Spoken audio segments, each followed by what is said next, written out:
Hello. I think I'm live. Welcome, everybody. It's December 26th, 2025. And I thought I'd come live for a holiday chat about this and that. Talk about the updates on the files, the circus, the energy. And I also just wanted to talk about a little bit about my background and myself. You know, I've been doing this specific work for a year now, and I want to talk about how I got here. Let's see, we got 100 people here. So I want to give people a minute to log on. So let's see who's here. We got Laguna Beach. Yes, we're live. Nova Scotia, Micmacky. Are you Micmac? Nova Scotia, are you actually a Micmacky from Nova Scotia? Awesome. Texas, Pennsylvania. Oh, it's snowing in Pennsylvania. I'm jealous. It's not snowing here, but we have a whole lot of rain in Southern California. And in fact, we had all these flood warnings and atmospheric pressure. In fact, I think it's been declared a state of emergency, but where I am, it's really not such a big deal. Gulf Coast of Florida. I think there's flooding somewhere. Oregon. Oh, there's a Comanche from Albuquerque. Welcome. Hayworth, Illinois. I'm Seminole, Comanche. Virginia Beach. Albuquerque, Ontario. You're frozen in Ontario. Alabama. Mudslides. Okay, someone said, so, you know, here's the thing about natural disasters, right? You only know what's happening where you are. So where I am right now, there's no flooding. There's just a lot of rain. But I know that the governor has declared a state of emergency in California because we're having flooding, I guess, throughout the state. I'm getting flood announcements for northern and southern California. I used to live in Northern California, so I still get announcements. Hello, everybody. Welcome. We got 250 here. Welcome to my live. It's December 26th. Oh, someone was answering my question. Okay, so Micmacky, which I'm probably saying wrong, is your original indigenous name for the land. Oh, for the land in Nova Scotia. You're French Acadian. Okay, thanks, Lemon Gelato. Alabama, Scandinavia, Wisconsin, Warren, Michigan. Oh yeah. So who do we have? Do we have our mods here? We got 264 people here. Got parents from Texas. Santa Fe, New Mexico. Okay, so I'll just I'll start. I've got some people here we can start. I'm in my sister's house. I'm not at home. I was gonna live stream from the garage like I sometimes do when I'm here, but it is so cold and rainy out that I didn't know if I could handle the garage, even though I bundled up. So I'm in her office instead. Chicago in the house. That's my hometown. Oh, we got two Chicagos. Yeah, it's rainy in Chicago too. I do miss the snow. I grew up in the snow in Chicago. In fact, I was in the big blizzard. We had a big blizzard when I was a kid. That was not fun, but but the snow in general was nice. But it's nice to visit. All right, so let's what are we talking about today? I want to say happy holidays to everybody. Today is the first day of Kwanzaa. I'm not sure what day we are in Hanukkah. Someone tell me. We're in the middle of Hanukkah, right? You know, I have cousins of mine are Jewish, and so I kind of know when Hanukkah is going on, but I can't remember exactly. And Merry Christmas to everyone who celebrates. Merry Yule for those who celebrate the Yule, and Happy Solstice. Oh, it ended on the 21st. Okay, see, that's how I'm behind the schedule. So Hanukkah already ended. I remember when it started, but I guess it already ended. But we can still say Happy Hanukkah, right? Titusville, Space Coast. I used to live on the Space Coast. I used to live in Cocoa Beach, on the beach. I remember it was so nice to watch the rockets take off from the front yard. My neighbors and we would all sit in our front yards and watch the rockets go off. All right. We got 339 here. Happy Kwanzaa. Rural Central Florida. So I used to live in Central Florida. Albany, New York. Oh, look at someone wrote. Okay, I'm going to put this one on. I'm going to pin this. Happy Solstice Christmas Hanukkah Kwanzaa. I love it. I love it.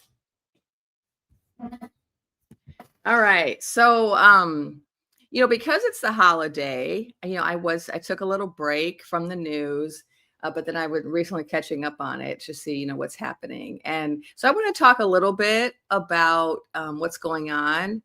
And what I always do, right? The big picture. What's the big picture about, the little crises that we deal with every day and the big crises that we also deal with? What does it mean in the larger scheme of things? So let's first talk about the most recent urgent matter. And that is that for those of us in the United States, we are now the shameful instigators of yet another war, this time in Nigeria. And so people got bombed in Nigeria. Now, I don't know the details because I haven't, like I said, I haven't really kept up with the last couple of days of news. But let's just put it in a broader context. Of course, I've been an anti-war activist my whole life. I don't believe in war at all. I do believe that people, have a right to stop a G-side. And so I understand that as a justification, but I don't really understand anything else as a justification for war. And so I wanted to talk a little bit about these are now two wars, right? Venezuela and Nigeria. And I just want to remind people of what we've all been saying, the psychics, the dreaming women, the 4 a.m. club. We've been saying that these files are so important that they're going to do everything they can to try to get our focus off of them. And it was even said they're probably going to start a war. That's how serious it is. And so one of the things we should pay attention to right now is that this is confirmation that these files are just hugely important. And there's a lot of, damning evidence in these files, so much so that the circus is willing to start wars to try to sway the narrative. Right. Now, it's also the case that, there's oil involved. There's always a grift. There's always greed and a con and racism that are at play. So they didn't just randomly pick these places, right? They picked places where, head clown has a bias against people and also where there's a chance of making money, right? So we've now become pirates, and this is for entertainment purposes only. This is just my opinion and allegedly. But we're now pirates on the high seas. So there's been like 4 different oil tankers that we've pirated. I'm laughing because it's so absurd, right? Like we all read these books, we watch these movies, and we never, I think, envisioned ourselves in those roles, right? So like I've read books and watched movies about pirates. And there are some people who think pirates are cool. Like I remember when I was a college professor, there was a National Pirate Day. And some of my students would dress up like pirates, and then all day people would be like, "Arr!" And I would do it. I would join in because, it was funny. But I remember thinking they really shouldn't glorify piracy because the kind of things that pirates did were really awful. But I never really envisioned in the 21st century that my own country would become pirates. I never envisioned that.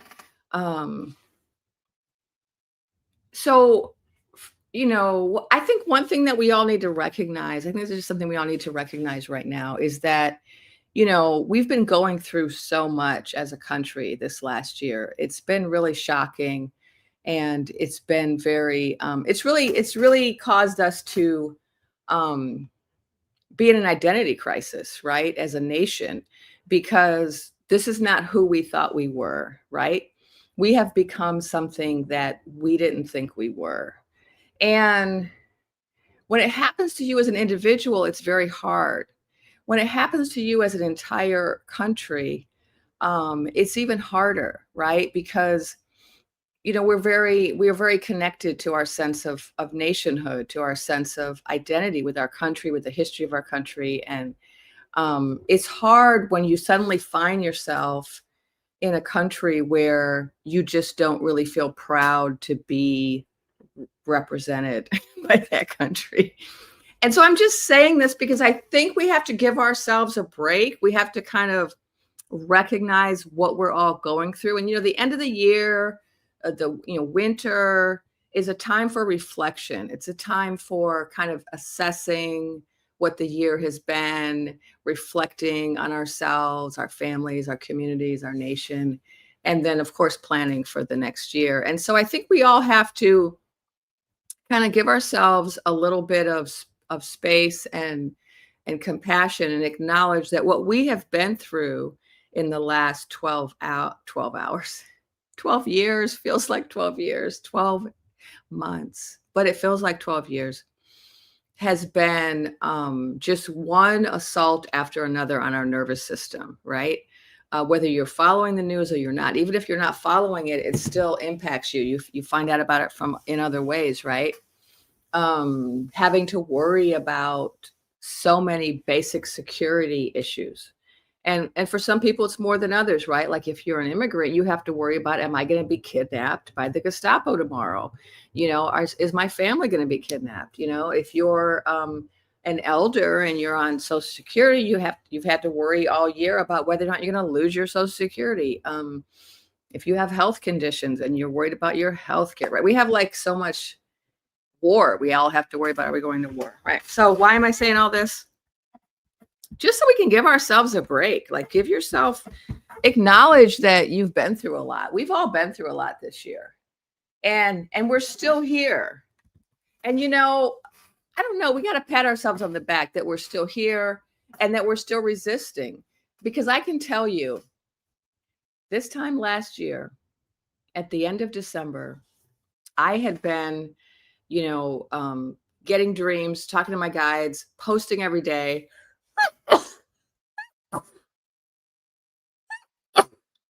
Excuse me. Got the door open because I wanted some fresh air. But this time last year, I had been just immersed every day in this work that my guides gave me. And the work that my guides gave me, November 7th of last year, they said, we want you to go on these platforms as much as possible every day. I was doing it every day for many months, and help people to understand the bigger picture, the spiritual significance of this political situation we find ourselves in. And they wanted me to inform people about, what was really going on, the truth behind all the lies. And they also wanted me to help people to maintain hope and to find a way to unify, to figure out strategies, things to do to resist. And so these are all the things I've been doing for the last year. But, around this time last year, and really in January, early January, I was really hoping that it was going to be over soon, right? That the inauguration was not going to happen. And that was true of everybody, like all the psychics, all the 4 a.m. Club, all the Dreaming Women. We were all convinced that the truth was going to come out, or we wanted to believe that, let me put it that way, we wanted to believe that the truth was going to come out soon. And I remember saying to myself, if this madness doesn't end soon, I'm not going to be able to continue like this. Like, it's so stressful. And I was like immersed, like around the clock. All I was doing for the first, couple of months was just focusing on this. And, my other work was really, suffering because I was spending all of my time either, meditating to get information, going online and posting, going online to get the news, talking to other Dreaming Women, forming little collectives of Dreaming Women offline and online, and connecting with them, other psychics, watching other psychics posts. And I was so exhausted by the beginning of January of 2025 that I remember saying to my sister, this has to end. because we can't go on like this. And I'm laughing because when I look back on it now, that was almost a year ago that I said, "Oh, I can't go on like this." And I'm sure a lot of you did that too, right? A lot of us probably said to ourselves, "We can't go on like this. It's so stressful. It's so crazy. It has to end. The truth has to come out. This clown has to be removed." And here we are a year later, almost a year later. In January, it'll be a year later. Um, since this began, right? Since this circus got into office. And we're still here. And not only are we still here, but we're still resisting, we're still persisting, we're still finding a way, right, to make it through. I'm still finding a way to keep posting and doing videos and doing lives and connecting with other psychics. I'm still talking to my guides. I'm still resisting in different ways on the street, off the street, as are many of you, right? We're all doing things. We're all finding a way to persist. And we just got to give ourselves a pat on the back that we made it almost a year now with this madness, right? We made it almost a year. And so I wanted to talk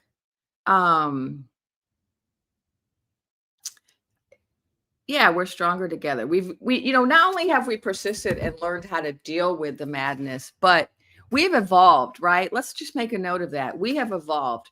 We have really come together. People have really unified over the last year. People have really, become more aware of their neighbors, and there's been more community as a result of us having to come together for each other. And so we should just recognize that too, like what we've done. And the news doesn't cover a lot of what's happening, but there have been major, major, major parades, we'll call them, of dancing and singing in every village, hamlet, and city in this country for months and months and months. It's been ongoing. But there's also all of these little ways that the resistance has been happening. And I think I wrote some down, just yesterday on Christmas, they were supposed to have a Christmas concert at the Kennedy Center, and it was canceled because the host, oh, thank you. Coffee Bean, thank you for the donation. I got to pay attention. When you send me super chats and donations, I always want to acknowledge you. So I am trying to pay attention to those. And of course, some people send a donation with their question so I can notice the question faster because it shows up, it's all a bright colored question. It's easier to see. So I am going to be answering questions. I'm just starting off to chat. There's no chat. So they canceled the concert, right? And they canceled it because the host did a no-show. Said, "I'm not coming. I'm not hosting this," because head clown was trying to change the name of the Kennedy Center and soil the legacy of John F. Kennedy, and which was completely illegal, right? But they do a lot of illegal things. They don't believe in laws, right? So, the resistance happens in a lot of different ways, large and small. We have these large, like we have the next one, February 5th. Thank you, Mark, for letting us know. I've been to many of these. There's a lot of these, right, that we've been engaging in. But there's lots of small ways, too, that people have been resisting. And so like this host saying, "I'm just not going to show up, cancel the whole thing." That's a form of resistance. Canada, whoever worked over for CBS in Canada, who's like, "We're going to air this documentary on CCOT," even though, head clown was trying to censor the release of this documentary and succeeded in censoring it from being released in the US. And for those who don't know, this is a documentary that is showing all of the torture and human rights abuses happening in this particular prison in El Salvador, where our country, the cold water people, the frozen water people, are sending people to be mistreated. And so there was this expose that was and that was made, and then its airing was canceled in the US because of censorship, but it aired in Canada, so that was another form of resistance, with our Canadian sisters helping us out over there. Um, and then it was spread onto YouTube, and I don't know if it's still on there. Someone let me know. Thank you, Leslie Lease, for the $9.99 donation. I appreciate it. Getting all these. I think of these as Christmas presents today. Any donations I get today are Christmas presents. Oh, I forgot to put my. Oh, see, I forgot to put my. Oh, where is it? There it is. Buy me a coffee. If you want to buy me a coffee, you can scan that QR code. I forgot to put it in there. Okay, where's my chat? Oh, here's some more good news. So we're starting out with some good news. So according to Ashley Chang, the ETA lawsuit in Pennsylvania to investigate our big joust, your jousting systems, the machines that count the tickets. I hadn't heard that. So that was they were able to actually get that filed, that lawsuit. That's good. We've had some losses lately with ETA. It's been hard with cases being thrown out. Okay, so let's talk about some more good non-news. So I'm going to do a little Metatron non-the news real quick. And then I'm going to talk about the Epifiles. And then I also want to talk a little bit about my background and about psychic work and the big picture, of course. I'm always talking about the big picture. But let's see. Yeah, so the official story is that the documentary was released in CBS and Canada CBS as an accident. This is what resistance looks like, right? This is what resistance looks like. Sometimes it's like, oh, it's an accident. So another example, I was posting about all of these redactions of the epi files, that some of them can be unredacted. So somebody didn't redact them properly, and people have been able to unredact them. And I would say, in my post, I was like, this is a sign of incompetence. This is what happens when you get rid of DEI and you only hire your friends, right? That's what this circus did. They only hired their friends, and all their friends only looked a certain way. But people pointed out to me, well, this might be malicious compliance. This might be intentional. It might be that people are like purposely, not doing their job as a form of resistance. Thank you, Coffee Bean. Did I thank you already? Because one just disappeared. And so let me just make sure I acknowledged all the donations. And so, sometimes when things, happen a certain way, we have to ask, was that incompetence or was it malicious compliance, right? Malicious compliance is when you follow an order that you don't think is ethical, but you do it badly as a form of protest. So I see a $5 donation from someone, and unfortunately I can't find it. So I'm gonna thank you as soon as I find your name, but I haven't found it yet. So. Oh, here we go. Oh, there's a question. Is there a question? Okay. Here's the Forest Crone. Seeing this through the lens of America being deliberately destroyed, everything in he and they do makes sense. This is demolition disguised as a grift. Yeah, Forest Crone. That is one of the things that my guides told me and that I've shared. But let's talk about that since you brought it up.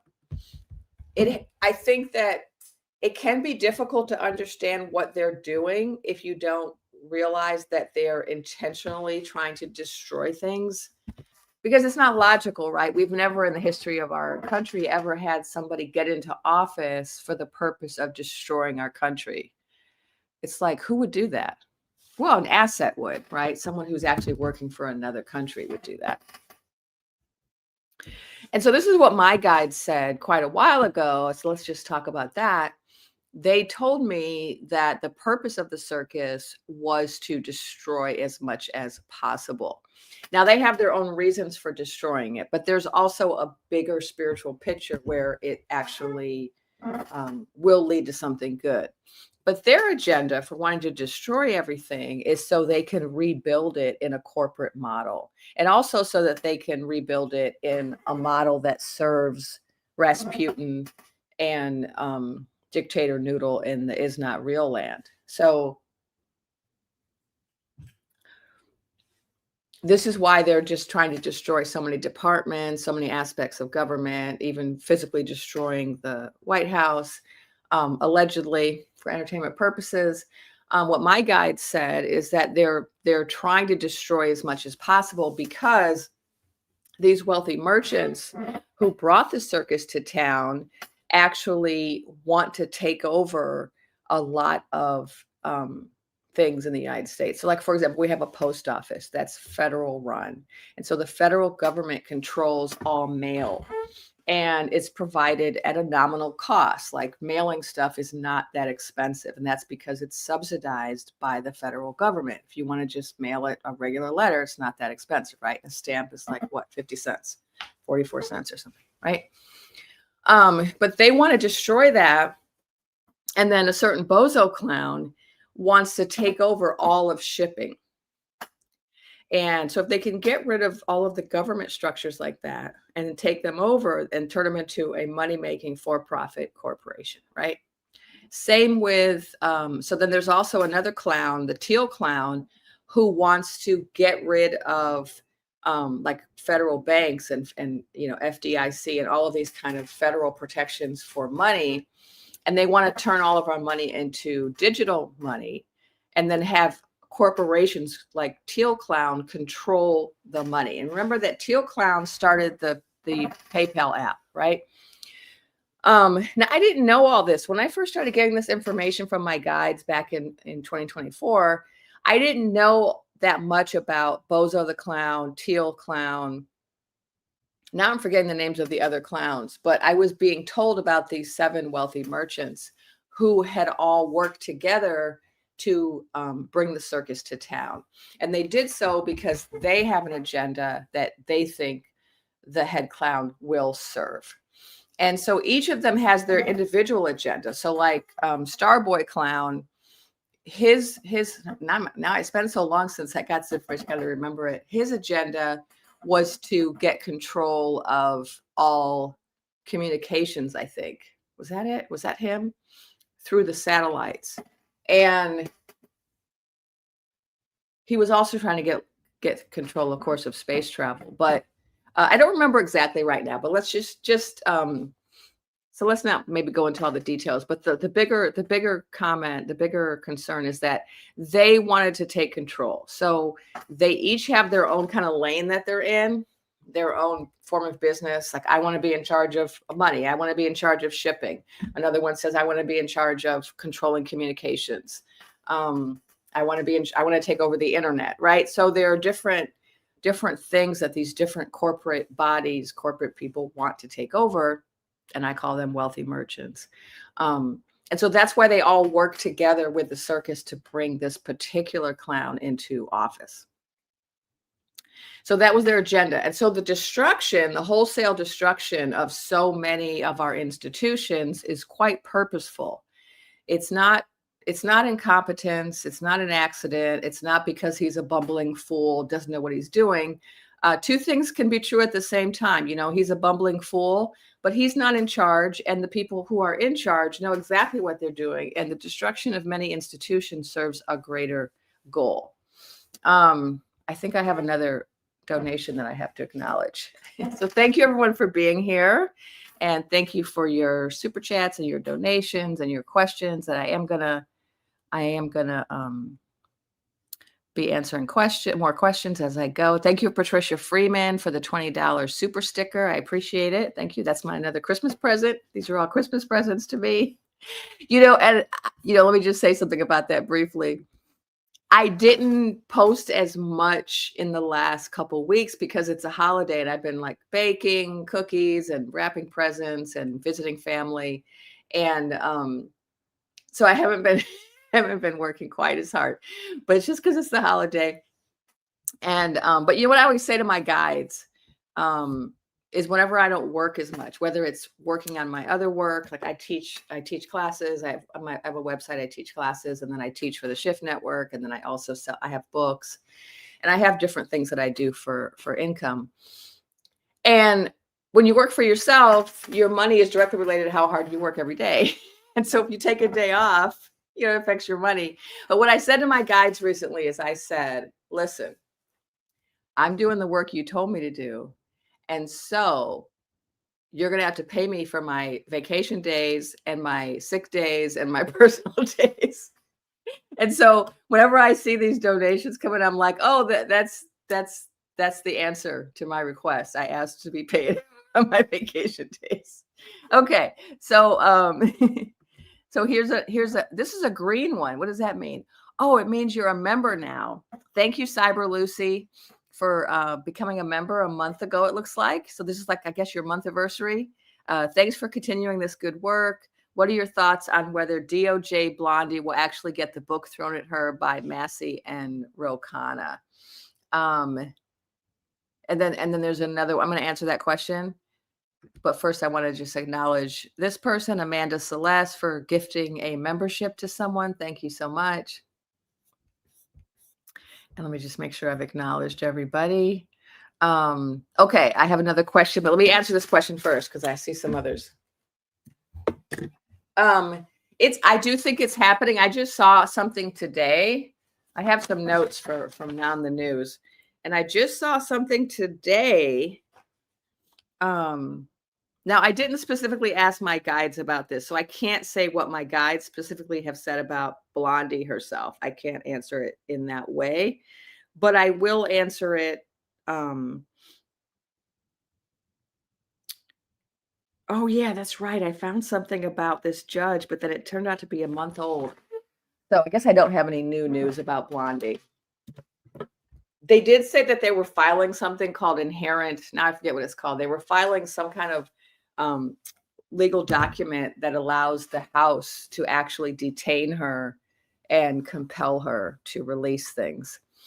But let me tell you what my guides have said that relates to this question. They have told me that the circus is shrinking. The different language that they've used for me is shrinking, collapsing, and that a lot of it has to do with infighting. So that's what I've gotten very clearly. And I have been shown that a lot of the people in the circus do face consequences, do get punished, but I don't see the head clown getting punished. And that's something a lot of us have seen consistently, is that he doesn't. There is a reason for that, energetically. And I want to talk a little bit about that. I'm also aware that I am aware that there's other questions, super chat questions I'm going to get to. So there's something energetically going on with the circus. And this is, I think it's helpful to understand this if we want to understand, how do they keep getting away with so many things, right? How do they consistently break the law and keep doing really awful things and keep getting away with it? And I had this question for a long time. I had this question, and my guides explained it to me in this way. They talked about head clown, and not just him, several of these wealthy merchants and some of these other people. And we know that Epi was one of them. How they're working energetically with what some people call demons. And when I use the word demon, I'm nervous to use the word demon sometimes because it sounds religious. I know that in, I think, Christianity, I'm not sure which religions use the term demon. Maybe others do, but it is associated, right, with some religions. I don't mean it that way. My guides were explaining that there are these demons, or really maleficent spirits, that sometimes will work with embodied humans, and they'll enter into these arrangements. And I've seen this myself. So if you don't know me, I'm a psychic medium, I'm a medical intuitive. I read the akashic records, and for many years I would see clients every day, every week. And I would do things like go to the akashic records and visit their pre-life conference and find out about their life purpose. I'm also a spiritual healer and an energy healer, Reiki master, a pranic healer. I've been trained in numerous traditions. by different teachers. And one of the things I used to do was spirit release, where people come to me with different problems and I help them to energetically cleanse their aura and to remove any spirits that are holding them back. And one of the things I learned in that work was that demons are real. I didn't believe in demons until I had some experiences with them. And I also don't like to talk about them a lot because I don't think it's helpful to talk about fearful subjects. And the only reason I'm bringing it up right now is because I think it helps us to understand the circus and why they seem Teflon coated. And, I do believe that understanding the energetic and spiritual bigger picture of what's going on, it helps us to endure, right? It helps us to keep going. If we don't know what's going on, we don't understand what's going on, we can come to our own conclusions, which are faulty, right? Like I get comments sometimes, oh, nothing's ever gonna happen, they're never gonna be punished, nothing ever happens, right? Some people are coming to that conclusion. It's a false conclusion, but I can understand why, because they don't understand how is it that head clown, for example, has been able to commit so many crimes and not be punished, not be held to account, right? And so the way it was explained to me by my guide, so I'm just trying to pass on what my guide said that I find helpful, is that certain agreements were made between the head clown and certain demons and with certain other people, and that they're involved in these kind of contracts, and that as a result, they are protected, some of them. And but the thing is, I mean, I could spend a whole live just on the topic of energy and how people use and misuse energy to get what they want. But I'll just tell one short story instead. People who are attracted to demons or to like getting engaged in certain types of what I call filthy magic, where they use spirits or they use rituals to try to get what they want, they don't always realize that there's always a price to pay, right? There's always an exchange. And so, I had a student once, and even though I tried to teach him how to be an ethical psychic, he was in my psychic class, he didn't want to be. And so he left my classes and he went and studied how to work with demons. And he did that because he wanted money and he wanted a girlfriend. And so he used what he learned to get money and to get a girlfriend. And he was able to do both. And so he thought, oh, this is a great way to work, But of course, over time, he lost everything. And that's what tends to happen, right, when you get into these contracts. Now, this particular head clown is in a contract which includes a protection that prevents him from being, held to account. And I was shown that it had to do with a network, and that this network is related to the bad traffic. And so energetically, when people involve themselves in certain networks of, like bad traffic as an example, they're harvesting energy through suffering, and they're using that to build up their own energy. And then one of the things they do with that energy is protect themselves. And so there are certain people like head clown who have been able to get away with a lot because of their involvement in certain rituals and working with certain spirits. However, what I have been shown is that network is crumbling and their power is dwindling. And the way that it dwindles is because our energy of love and unity becomes bigger and stronger, and then it overwhelms their energy of hate and suffering. And that's why what you do as an individual, what I do, what each of us does matters. When we come together in love, in unity, in resistance, in whatever form, whether you're out on the streets or you're on a phone call or you're writing a letter or you're making art or you're coming on to these online communities and connecting with people, whether you're telling stories like I do, together, what we're doing is we're building the energy. We're building this energy of hope and unity and love.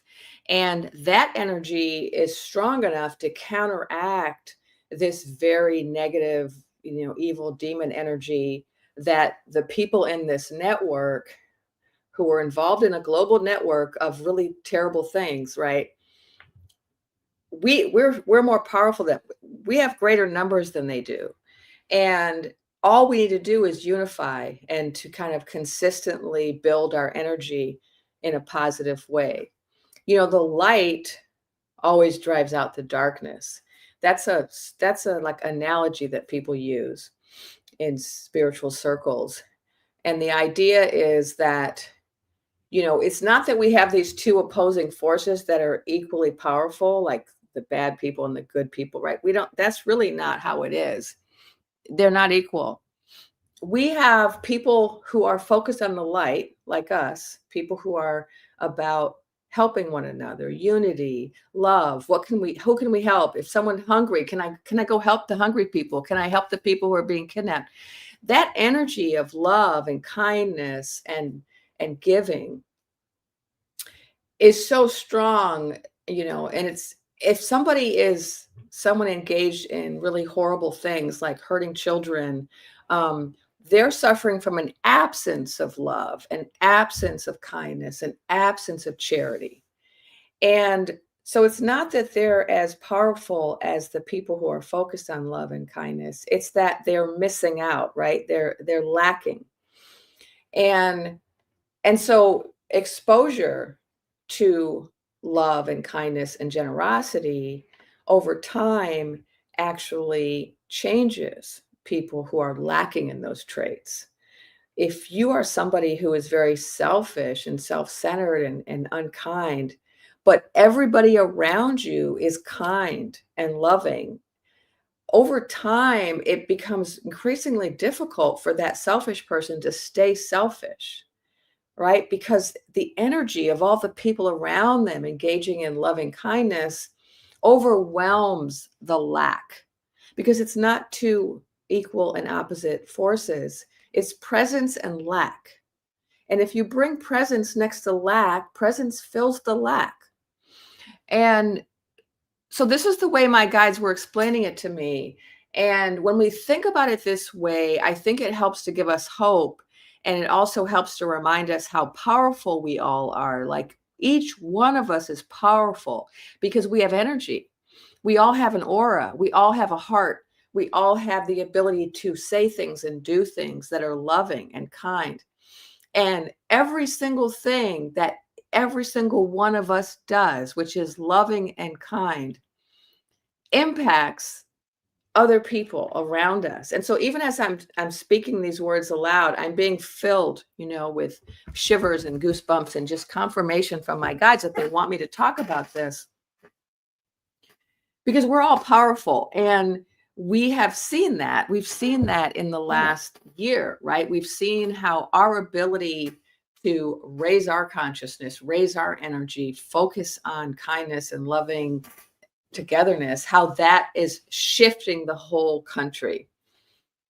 A lot of people who used to be supporters of the circus are no longer supporters of the circus. There's been a dramatic unenrollment from that category. We've also seen an incredible amount of infighting among people who used to support the circus, a lot of debate, and that's good. Debate is good. That means people are being critical and they're reflecting rather than just following blindly. They're saying, well, wait a minute. I signed on for this, but I didn't know it involved PDF files. Like that wasn't what I thought I was signing up for, right? We're getting some reflections, some criticism. We had this with the most recent conference for TP USA, where now, there's all this argumentation debate because we've got this Groiper dude, Nick, who is saying women shouldn't be allowed to vote. And now there are all these red hats who are like, well, wait a minute, women who are like, well, wait a minute, I don't want to give up my right to vote. This is not the red hat party I signed up for, right? So we're seeing we're seeing these like internal debates and discussions, and this falling off, incredible defections. That's what I've been reporting a lot in my Non the News, all these defections, all these people leaving. Why? Because they're being overwhelmed by us. You know, the energy of the majority of the people in this country is focused more on saving our country, saving our democracy, coming together, saving our institutions. And so even though the news doesn't cover all of our parades, all of our dancing and singing in the streets, our neighbors see it, right?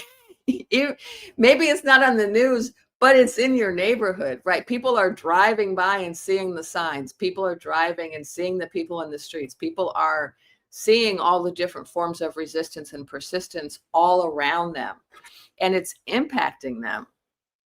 Okay, I'm going to get off my soapbox for a minute and address these super chats and questions that I haven't gotten to yet. And just a reminder, if you want to donate, you can either do a super chat or you can scan this QR code to buy me a coffee for my Christmas gift. Okay, we got a question. Thanks for your patience, Kathleen. Thanks for the super chat question. I feel strongly that the rise of the matriarchy and the release will bring about the dismantling of this administration and his corporate cronies. So I wholeheartedly agree with Kathleen. And let's talk about that for a little bit, because this is also something that my guides have talked about with me, is the rise of the divine feminine, the rise of the matriarchy, the decline of the patriarchy. You know, what we're seeing with this circus is this extreme presentation of patriarchy. We're also seeing an extreme presentation of racism, of homophobia, of classism, right? We're seeing all of these extreme representations of kind of our shadow side as a country, like the worst traits that we have as the United States, that have always been a part of our country, but they're like all simmering to the surface, right? And just becoming much more widespread, and like more, not widespread, more acknowledged, because they're being broadcast from the leaders, right? And so we are seeing the rise of the matriarchy and the rise of the divine feminine. And there's just so much evidence for this. So let's just look at some movements. So we have the 4B movement. For those who don't know, it started in South Korea. And the 4Bs, the Bs represent Korean words that I don't know, but I've translated them into English. And so I say 1B is no boyfriends. 1B is no boinking. One of the B's is no bonds of marriage. And one of the B's is, did I already say no babies? Did I get all four? Boyfriends, boinking, bonds of marriage, babies. Okay. So those are the 4Bs for the 4B movement. Women of South Korea said, we're not doing those 4 things anymore. And as a result of that movement, which is now about 5 years old, the birth rate has declined so much in South Korea that they had like no kindergarten class this year for the first time. Like there weren't enough children to have a kindergarten class or something. And they've now statisticians are now predicting that they do not have enough of a birth rate to continue their ethnicity, that their ethnicity is facing extinction now, or their nation, their ethnicity. Now, they're not the only ones, because it started in South Korea, but it has spread to Europe. And the birth rate is now so low in Europe that they are offering, in South Korea, they're offering women tens of thousands, I think $50,000 to have a baby. And the women are still like, no, thank you. And so just for context, the reason the women of South Korea started this protest is because of the patriarchy. Women are, the patriarchal structure of society in South Korea is so, so sexist. It's so misogynistic that women said, that's it. We're basically going on strike. Now it spread to Europe, and there are a lot of women in Europe who are also saying no to the 4Bs, or at least they're at least saying to the no babies. Birth rates have gone down there. They're also trying to pay women to have children. In the United States, the birth rate has also gone way down because women here are also saying no more. And we also have this mythical male loneliness epidemic, which is just man speak for women have said no more, we're done. And men are mad, men are lonely, right? So there are a lot of women who won't date, or they've just raised their standards, right? And they're saying, if I'm going to date someone, they have to be, emotionally mature. They have to bring something to the table. Are you going to be able to participate in cleaning the house and doing the laundry? And are you cooking dinner? Because I don't need someone to take care of. I have a job, I have my own income, I have my own life, and I'm not really looking to take care of somebody who's a grown man. And so there are all these women in the United States now who are participating in their version of a 4B movement. And this is another example of the rise of the divine feminine. It's women saying, we're raising our standards. We're not going to allow men to mistreat us anymore. And if you want us to interact with you, if you want us to reproduce the population, which is entirely dependent on women, you're going to have to treat us better. And we're not going to continue to do all the childcare and all the housework and, and deal with all of the violence, right? Because the rates of violence and just the disrespect. And so now the birth rate in the US has gone down to the point where it's no longer at the reproductive rate. Is that the right word? There's a rate, I think it's like 1.8. We have to be having babies, 1.8 babies per capita or something, to reproduce our population. And we're now, I think, at like 1.6. Someone correct me, because I'm trying to go by memory. Someone correct me if I have these numbers wrong. But whatever the numbers are, they're not sufficient. That's all we need to know. So we have this global movement of women saying, we're done. We're not going to continue to produce all of this unpaid labor. We're not going to continue to produce whole humans and grow them up for you if we're going to be treated the way that we're being treated. And women are stepping into their power. And this is why we have this backlash. This is why the circus is trying to take away reproductive rights. This is why they, turned over Roe v. Wade. They're trying to force women to have babies they don't want to have. And so women are like, okay, then no boinking, right? No boinking, no dating, no boyfriends, no. And then there's an article that came out recently. Was it Vanity Fair or Vogue? Having a boyfriend is embarrassing. Did you see that article? So there's a real shift happening among women globally, where women are saying, we're just not putting up with this anymore. Now, this is going to lead to the rise of a matriarchy. And a lot of indigenous cultures, prior to conquest and colonization, were structured as matriarchies. And thank you. Let me give some thanks to some donators. Thank you to Moon Beanification for your $5 super sticker. I appreciate it. And I think there's another one I have to acknowledge. Thank you to Susan Belvin for your $9.99 super sticker. I appreciate it. And thank you to Miss BB5432 for your $49.99 donation. I appreciate it. Thanks so much for all you do. Here's another one. I hope I'm acknowledging everybody. I do try to. Rose Blue, thank you for the $5 question. Inherent contempt. That's what it's called. Thank you. Thank you. So the House of Representatives, Ro Khanna and Massey, this is an answer to a question I got earlier. They have filed inherent contempt charges against Blondie. And it looks like, according to Rose Blue, she's fined daily until she releases the files. Her money, not taxpayers. I love that. Thank you for that detail. So this is what's happening to Blondie right now. What I was shown in answer to the question, are these people going to be punished? I was shown, yes, many people are going to be punished, but I was also shown a lot of them are going to flee. So defection, right? Resignation, leaving, quitting, resigning, because they don't want to be punished. Now, it doesn't mean they won't be, it just will be delayed. So we saw this in Germany, right? That some people did flee, right? but other people were held to account and were found, and had to go up before the International Criminal Court.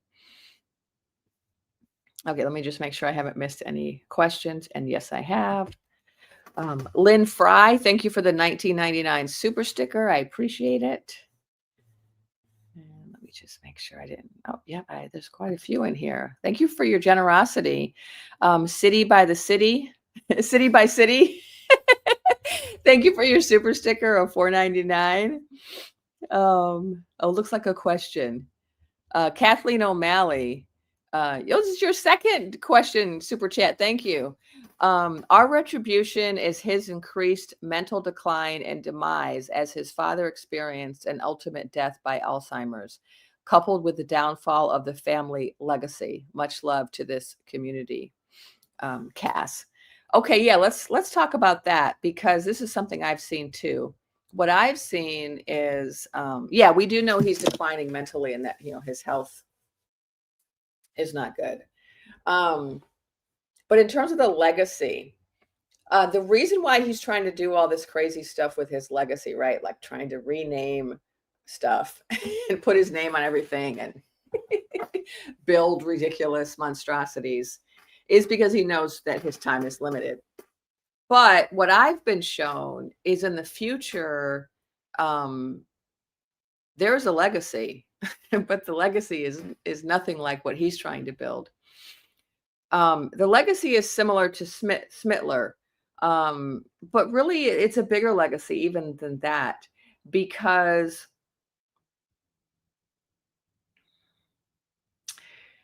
he's a lesson. He's a cautionary tale.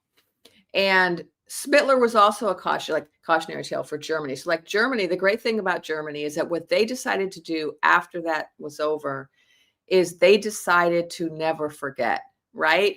And so in their country, they have museums, they have laws in place about, not being able to use certain symbols, and they have pedagogy, they have curriculum that they teach their children, and they have made it a national priority to learn from this very horrible and grave error that was made by their country.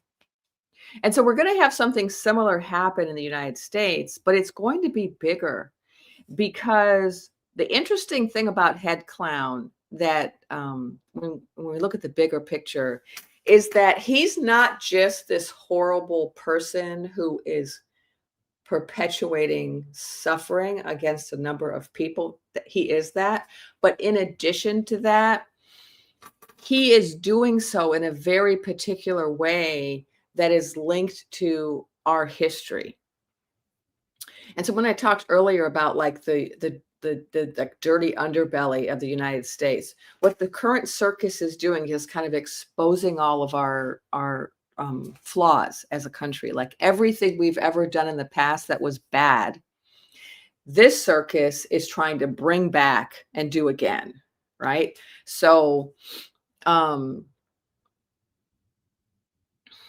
in the past, we have been engaged in a number of wars for oil that were wrong, where we unalived people just for money, right? That is a part of our history. He's trying to bring that back, right? In the past, we enslaved people, kept people in cages, treated people like they were subhuman, and he's trying to bring that back, right? In the past, we forced women to give birth. We allowed rapists to roam free and with no consequences and no punishment, no laws against it. We allowed PDFery. We allowed children to be girl children to be misused by older men, and there was no laws against it. It was a part of our history, and he's bringing that back, right?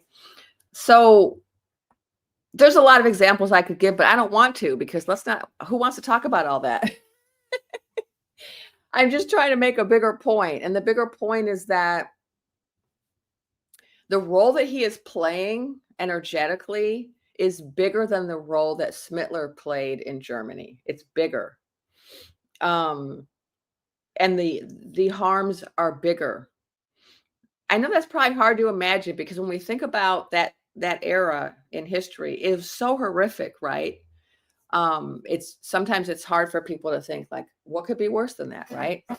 Um, but this is what my guides have shown me. It's bigger because his impact is not just impacting his his country or just a small country like Germany. What he's doing is impacting, first of all, a huge country. Our country is huge, so there's a lot more people that are being impacted, but it's also impacting the globe because we're a world power and we are impacting so many other people with our bad decisions, right? And I don't just mean Venezuela and Nigeria where we're starting wars, or I don't just mean Palestine where we've been responsible. Oh, am I allowed to say that? For genocide against millions, right? Even beyond that, right? So those are just three examples, but beyond that, we're harming so many people. So the legacy of this particular person and this particular family is going to be huge as a cautionary tale. And for generations, probably centuries, I think, that name is going to be synonymous with what happens when the people allow the most evil, awful person to get into a position of power.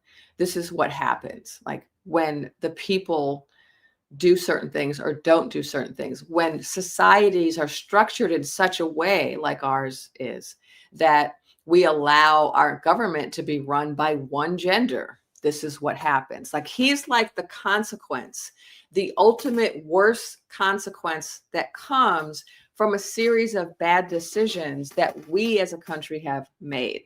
And some of you may find that hard to hear. So I may be losing some people right now. I'm okay with that because my guides want me to talk about this, so I have to talk about it.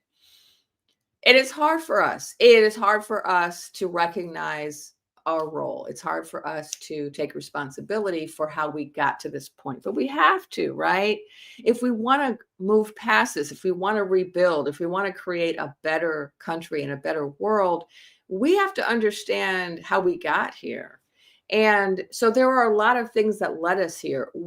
Our society, our structure of our society, and really not just our country, but many countries right now, focused on capitalism, focused on greed, focused on rewarding the wealthiest and punishing the poorest, right? That's something that was in place before this clown got into office, right? That was already there. And he's like a consequence of that. Patriarchy, allowing one gender to oppress another gender for centuries, right? This is what it's led us to, right? We have an entire government that's composed mostly of one gender and mostly of only one race, right? It's very bizarre. We don't maybe realize how unnatural it is, right? But I'm going to tell a story that talks about how unnatural it is. There's a story from, I think it's from the Iroquois Confederacy, which is a group of tribes up in like the New York, Canada area. And when they first encountered white people during the conquest, and I can't remember if it was the English or the French or the Spanish, but it was one of these European groups that was conquering, and they came to their territory and they said, "We want to speak to your leaders." And the people sent out the clan mothers because theirs was a matriarchy. And there's a woman from each clan that joins a council, and together they make the important decisions for the tribe. And so these older women came out and said, "Okay, we're here. Let's talk." And the white men said, "No. We want to speak to your leaders," because they came from a patriarchal society and they didn't respect women. And they refused to negotiate with women. And so the women went back and they were talking amongst them. We don't know what they want. And so they said, "Okay, well, I guess we'll send out the grandfathers, they also make decisions in the tribe, we'll send them out." And they sent the grandfathers out, and the white men said, no, we don't want to talk to any old men because they didn't respect elders either. in their culture. And so the old men went back and they said, well, we don't know what they want. And they said, well, I guess we can send the warriors out. What else can we do? And so they sent out the young men who fight battles. And the white men, okay, so now we're dealing with the leaders. Well, they weren't. They were dealing with the young men who fight the battles. But their understanding from a patriarchal mindset was only young men can make decisions. And this is where it's gotten us, right? When you have all the decisions for a whole country being made by warriors, by people who want to fight, and by people who are, all look the same and represent only certain class interests, we find ourselves in a situation where it's possible for a circus to come to town. And so this was, we got almost 850 people in here. Welcome, everybody. I should probably introduce myself. My dad's like, you should always introduce yourself in your life. My name is Jennifer Lisa Vest. I'm also known as the Ethical Psychic, and I got that name from a book that I wrote called The Ethical Psychic. And I am a psychic medium, a medical intuitive, a storyteller. I'm also a philosopher, and I have a background in physics as well. I write books and I teach classes, and my guides have tasked me with the job of providing some spiritual understanding of the political situation that we find ourselves in. And I've been doing that for the last year on TikTok and YouTube. So the legacy, to just finally finish answering this question I got like 30 minutes ago, the legacy of that family, of the head clown's family, is going to be one of a cautionary tale. This is what happens when we allow certain things to happen in a society, certain inequalities to exist and to carry on for generations. This is the conclusion. You end up with this type of a situation. And it's going to be a cautionary tale. And one of the things that my guides does is they're always showing me the future. And I did want to talk about that today, how I became somebody who talks about the future. It's called precognition, this particular psychic gift. And so I did want to talk about that, but I always find myself focused on making sure I answer all your questions. Then I'm like, am I going to talk about that, or am I just going to answer questions? But let me acknowledge some more people. Queenie the Genie, thank you for the $9.99 donation. I appreciate it. Thank you to Osen Fuego for the super sticker, $4.99. Oh, I love your icon of the bear paw. Okay, who else? Let's see. We got Anita Dye, Brisbois, or Bois. Maybe it's Brisbois, which is French. What can you share with us? Thank you for the $10 super chat. What can you share with us to give us hope that we are on the right path towards the future we are all dreaming of for the human spirit vibration of love? Okay, let's talk more about that. We know that we're on the right path because of the way that the circus is shrinking, the way that their tent is shrinking. So every day we keep hearing about people leaving, right? Either they're resigning or there's infighting. Like just this week, we heard about all this infighting at TPUSA after the unaliving of Chuck E. Cheese. I can't remember my character names. We saw a huge fracturing of that side. And we have seen just massive defections of everyday people and of leaders from the Red Hat tent, from the circus, from supporting the head clown. That's how we know that we're on the right path. And, we have to stay hopeful. We have to stay focused on progress. It's really easy to focus on everything that's wrong, everything that's shocking, everything that's hard to take. But when we focus on the negative and we focus on what's wrong, it lowers our vibration. It makes us sad. We get caught up in anger. And Of course, we have a right to be angry, and of course, we're going to be sad sometimes, and we don't want to pretend that we're not. Those are legitimate feelings. I'm not saying don't be sad, don't be angry. I'm saying don't stay in that anger and that sadness.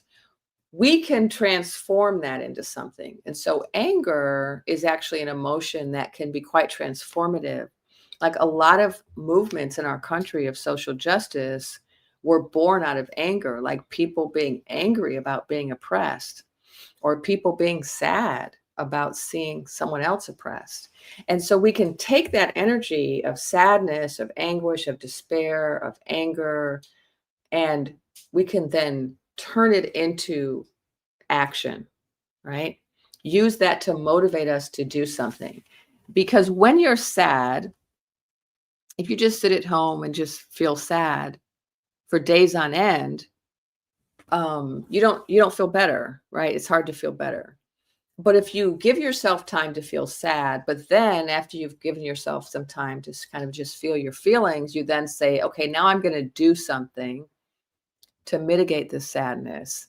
And you say, I'm going to go out and do something. Then the sadness starts to diminish, right? If you're angry about injustice and you say, okay, I'm going to go join a movement, I'm going to go do something to fight this, then that anger gets transformed, into righteous anger, which is a high vibration. Just anger by itself is a low vibration, but righteous anger, like I'm going to use my anger to try to correct a wrong in the world, a wrong that's being committed against somebody, whether it's me or my neighbor. If I see a wrong is being committed and I'm angry about it, and I use that anger, that righteous anger, and say, okay, I'm going to go do something about this. That transforms that energy, right? And you feel it in your own body, in your own consciousness, but it also impacts everybody around you, right? Like giving a speech about your anger about I'm this terrible thing is happening. I'm going to speak out against it. When you speak out against it, it releases that energy and it transforms that anger into righteous rage, right? And a call for change. And now that's a whole different thing that you've created. And then all the people around you who hear your speech are inspired. You are speaking for people and you're then allowing them to release that emotion by hearing you speak. And or maybe you're taking that rage and you're putting it into a letter, or maybe you're putting it into some art. Like I like to make art with my emotions, and like artivism I think is really important, political art. Maybe you're making art with it. Maybe you're just getting together with a few people for a coffee klatch so you can just talk about your feelings and say, I am so angry about what's coming out in these files about all of these poor girls and how they were treated. I'm really angry about this. Or I'm very sad about this. And you get together with 3 or 4 other people and you all talk amongst yourselves. It transforms your emotion, right? Because then it goes from just your own personal upset to unity, right? Unity and shared compassion, which is a very high vibration emotion. A very high vibration is compassion. When you start coming together with other people, unity is also very high vibration. You start coming together with other people, even if it's just to talk or just maybe to make some art, like do a collage together, do some vision boarding, do some knitting, right? Some macrame, some embroidery, whatever kind of art you like to do. Work with clay, bake. I made all these Christmas cookies, and it's an artistic thing because we use the frosting to make designs. It's very healing. Um, do something with that emotion, and then especially if you do it with other people, then your energy comes together and it builds, right? So if I'm angry, but then I got 3 friends and we're all angry about the same injustice, our energy of anger gets transformed into something very powerful times 4. We've been doing that, right? A lot of us have been involved in resisting and persisting in various ways. And it's because of us that we are now seeing the decline of the circus. And so we have to understand that there's a direct correlation between there being this critical mass of people who are coming together energetically, but also in terms of actions and words to shift things in this country, fighting back, saying no, standing up, speaking out, is having an impact. And I think that we don't have real press anymore, right? We don't have freedom of the press anymore. We don't have true freedom of speech anymore in the United States. And I think that because of that, and because we're used to having freedom of speech and freedom of the press, we can over rely on wanting to see evidence in certain formats to tell us that something is happening. Like it used to be that if you went out to a protest and it was a big protest and you came home in the evening, you would see it on the nightly news. That was the case. That used to be the case. And so now some of us are still looking for that. We're like, well, I didn't see it on the nightly news, so maybe it didn't happen. We can't rely on that anymore. And so lots of change is happening. Lots of people are doing a lot of things, but it's not being reported in the nightly news. And so we cannot let that discourage us because it's still happening. Also, there are what we are being shown is there's a narrative that's being presented to us to try to make us hopeless. And we have to resist that. We have to resist that. We have to, I know it's challenging. It's challenging, but just remember the reason I talk about these things is because, knowledge is power, and knowing what's going on helps us to resist, right? Like if I know that somebody wants me to be in despair every day so that I'm easier to control, easier to overpower, if they can keep me in despair, they can keep me from fighting back. If I know that's their agenda, then I know that I have to do whatever I have to do to get out of despair, right? And that's one thing I can devote all my energy to, knowing that if I can stay out of despair, that's going to help the people around me, and that's going to help us as a collective to stand up to what's happening. You cannot have an authoritarian regime when you have joyful people. You cannot have an authoritarian regime when you have people who are united. You can't have an authoritarian regime when people love each other and are not divided into factions of hate. And so our job is to stay hopeful. Our job is to come together. Our job is to engage in acts of kindness and generosity and charity with one another. And we're doing it. A lot of people have been doing that. Okay, let's look at an example. The whole SNAP boondoggle, right? They took away SNAP for lots of people. A lot of people got their SNAP back eventually, but during that period of time of food insecurity, so many Americans came to the aid of their neighbors.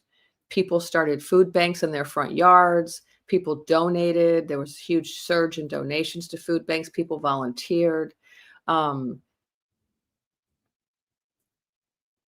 That was a total fail on their part, because when they do things like that, it's because they want to create despair and infighting and conflict.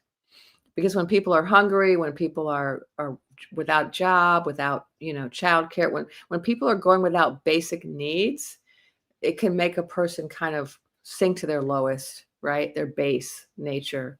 And that's when people can start fighting, and right. But what did we do instead? We came together and we were there for each other. And that's what we're doing. And we're all doing it in small and large ways. And we can all keep doing that. I see a lot of hope in the fact that so many of the things that we were that we were shown, those of us who look into the future, we were shown so many things happening, and they have happened. And that gives me hope that things are going to continue in the way that it's been predicted. So you may not remember this, but when this all started, almost a year ago, they had a pretty united front, the circus and the Red Hats. They had a whole lot of kind of closed rank, single agenda, scripting of we all have this position, right? They all supported the head clown. They weren't critical. They all, that's not the case anymore. So pay attention to that. We now have massive fracturing, massive defection. We have lots of, leaks. We have lots of people leaving. We have lots of people, lots of signs that used to be out in your neighborhood. If you live in a red area, they're gone, right? These are all signs that things have really changed. Let me acknowledge some more super stickers and super chats. Thank you, Gaylee 1735 for your super sticker. I appreciate it.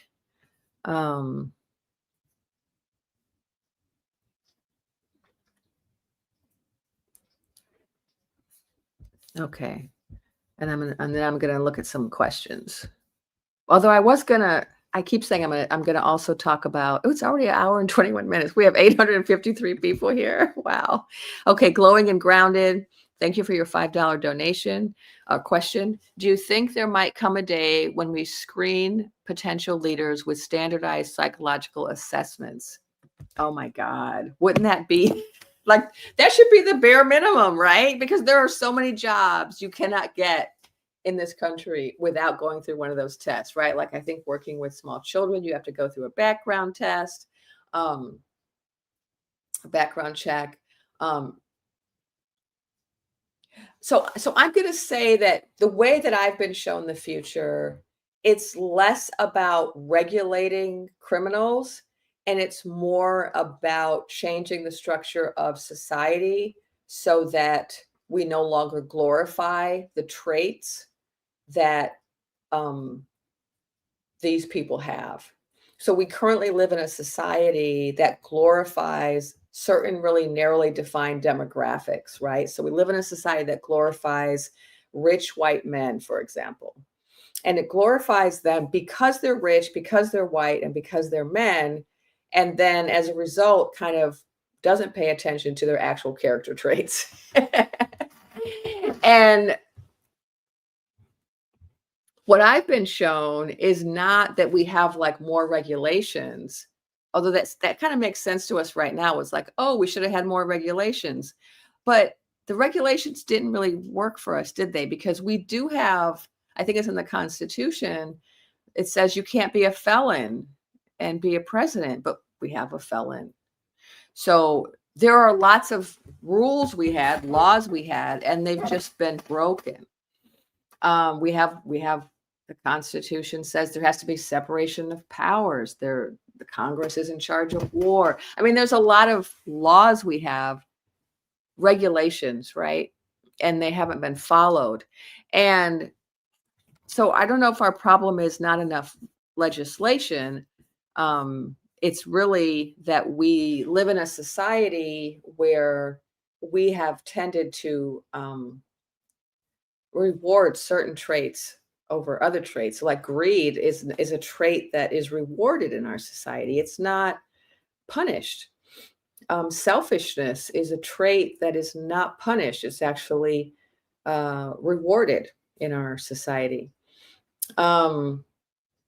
And so what my guides show me, so I see these as a precog, I'm shown different images in the future. In fact, I'm working on a play, like a one-person show, or no, it's not one person. I did a one person. It's a multiple person show, like a performance. I'm working on a performance piece. I don't even know what to call it, but it's like a book that I'm writing in my head, but I'm not really writing it. My guides are. They're showing me these scenes in the future. And the scenes that they keep showing me, like way in the future, when there's these scenes they're showing me in the far future where they're teaching about the past. So I'm seeing these classroom scenes. that are like 100 years in the future, and the children are learning about this time in history that we're currently living through. And of course, the children are having a really hard time understanding our time period. And they're also really careful. They don't teach the children, they really don't teach our history to young children. They only teach them to the children they're like in high school because they don't want to traumatize them. Right? We're all being traumatized, but they don't want to traumatize the future generation by having them relive it or to hear the story of how awful it was. So as they're teaching these children about what happened during our time period, the children keep asking questions because they don't understand why people like that would ever be leaders, or why a society would have certain structures in place like we currently have.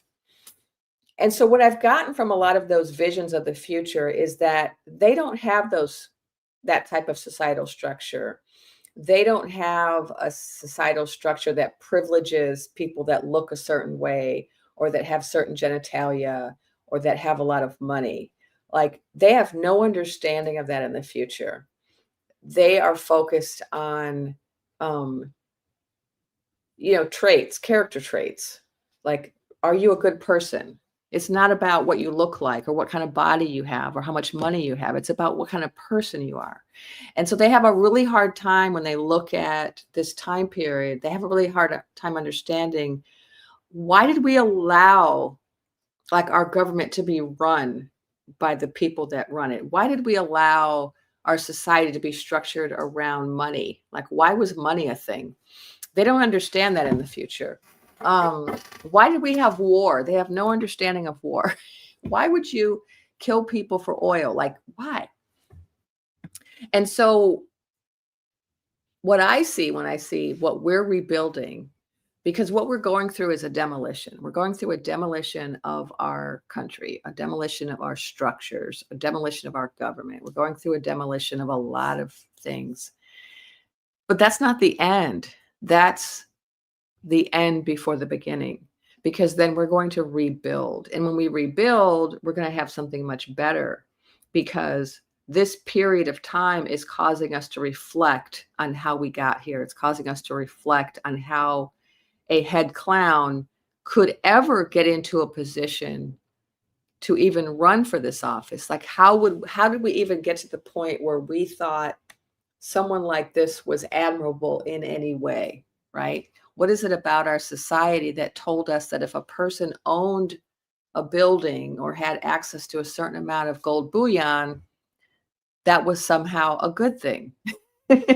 Like, how did we come to this? How did we come to this materialism that we think the value of a person is based on what they own, right? So there's a lot of reflection. How did we get to the point as a society where so many children are being harmed on our watch, right? So many women are being harmed. So many Black people are being unalived by police officers, right? So many Indigenous people are having their land stolen and polluted. How did we get here? That's what's going to happen, is that we have to go through this incredible reflection about who we are as a people and who we want to be. Right now, we're being shown like worst case scenario, right? The worst of us, our worst traits, our greatest mistakes are being amplified right now in the form of the circus, right? And it's forcing us to reflect and reevaluate. But what I've been shown is that we are rebuilding something really amazing. And unfortunately, the way that we're going about it is we're going through this terrible crisis of the soul first. We're going through this dark night of the soul. We're going through this fall before the storm before the peace, or instead of calm before the storm before the calm. we're going through the accelerated course where things have to get really, really bad for us to then realize, okay, we need to make massive structural change in our society. This is the way that we have chosen to grow. And when I say we have chosen, all of us, every single one of us incarnated at this time because we wanted to be a part of this process. So you didn't end up here by accident. You're not just a victim, a casual victim of this crisis. On a soul level, you decided to be heroic. You decided as a soul to say, I want to incarnate during the head clown era when things are going to be crazy. And I want to go then. I want to be a person then because I'm going to help. I'm going to be a part of the change. I'm going to be a part of the rebuild. I'm going to be one of the people that helps us recover from this. I'm going to be one of the people that is founding a whole new society built on love and unity and kindness. I am going to be a part of that. And it was because you wanted to be a part of this that you said, I'm going to incarnate during the terrible times, right? Because we're living through the terrible times. But you didn't incarnate now because you just wanted to go through terrible times. You incarnated because you know that following the terrible times are the golden times. And you came for both. You know, I remember many years ago, I was in a hurricane in Florida, and I had never been in a hurricane. I didn't even know what a hurricane was. I had just moved there from Seattle. I was a professor. I was a professor in Seattle, and then I got offered a job. I got recruited to another university in Florida to be a professor there. And I had just gotten there. I was staying in a hotel. Actually, it was a motel, and which became relevant. The quality of this abode became relevant during the hurricane. And I was there for like my faculty orientation or whatever. And I had a bad feeling. Now, you know, when you're a psychic, especially if you're a precog, sometimes you will sense things before they happen. And I had a bad feeling. And so I turned on the news. And this is what I sometimes do. Like I remember 9/11, I woke up early in the morning out of a sleep, dead sleep, and with a sudden feeling that something very terrible is happening right now. It's global in impact. And I need to go turn on the news. And I didn't even have, we had a TV that was like in the corner under a blanket because we didn't watch it. I had to like roll the TV out. And my girlfriend was sleeping. She's like, what are you doing? It's 4 a.m. Like something's happening, something bad. And I turn it on and I see the towers, right? So it was that kind of thing where I had a bad feeling something bad was going to happen, but I didn't know what it was. And so I started asking the people that lived there, my colleagues, fellow professors, hey, I went on the news, looked at and I saw this weather report. Oh, there's a hurricane coming. And I said, oh, that's the bad thing that's coming. And I said to my colleagues, hey, I heard a hurricane is coming. How do I prepare for a hurricane? I didn't grow up with hurricanes. What do you do? Like, there's no basements here. What do? You can't go in the basement. And they said, oh, don't worry about it. We have hurricane watches every year. They don't mean anything. Nothing ever happens. And they were totally blasé about it. And I was like, no. I didn't tell them I was psychic because academics have no respect for psychics. So I just said, okay, well, I'm not from here, so I feel like I should prepare. And so I insisted on going to the store and getting some supplies. And I asked people around, how do you prepare, whatever. And here's the thing, when it came, it was really bad. And they hadn't had a bad hurricane in like 20, 30 years. So they were totally unprepared. This was Hurricane Charlie. And the part of Florida that I was in was very badly hit. So much so that, you know, we didn't have electricity. Our phones stopped working. You couldn't travel on the roads because all of the trees had fallen down on the road. So you couldn't go anywhere. The gas station stopped working, so you couldn't get gas. The grocery stores, when you go to the grocery store, the food was all rotting because the AC was off. This is a very hot country. And so everything spoiled within like 48 hours, all the food spoiled. So it's like we were suddenly, went from like, you know, this very advanced country, this very advanced place to, you know, like a third world country overnight. And it was quite shocking. But here's the wonderful thing that happened. People came together. People were so kind to one another. Not everybody, right? Everyone doesn't handle tragedy the same way, right? But there was all of this kindness. There were people who were emptying out their freezers and barbecuing all the meat they had and inviting all their neighbors over to eat it. There were people giving people who had cars that had gas were giving other people rides. There were people loaning each other their phones. There were all of these acts of kindness. And what I learned from that was that sometimes people have to be in a really difficult situation to remember what really matters. We were missing a lot of things. We didn't have news, we didn't have transportation, we didn't have food, we didn't have money, ATMs didn't work. We didn't have a lot of things, but we had each other. And it shifted people's focus away from all of those other things to, hey, we're all in this together. We're all suffering the same. Let's come together and take care of each other. I've got some hamburger. You've got a cell phone, right? Let's help each other. And I think that's what's happening, with our country, is that we're in the middle of something really bad. And for a lot of us, it's causing us to shift our focus to what's really important, which is looking out for each other, taking care of each other, being kind to one another, our shared beliefs. A lot of us really believe in democracy. And we realize that, oh, yeah, my neighbor doesn't look like me, but they have the same beliefs I do. They also believe in democracy, right? They also believe in free speech. They also believe in voting. Right?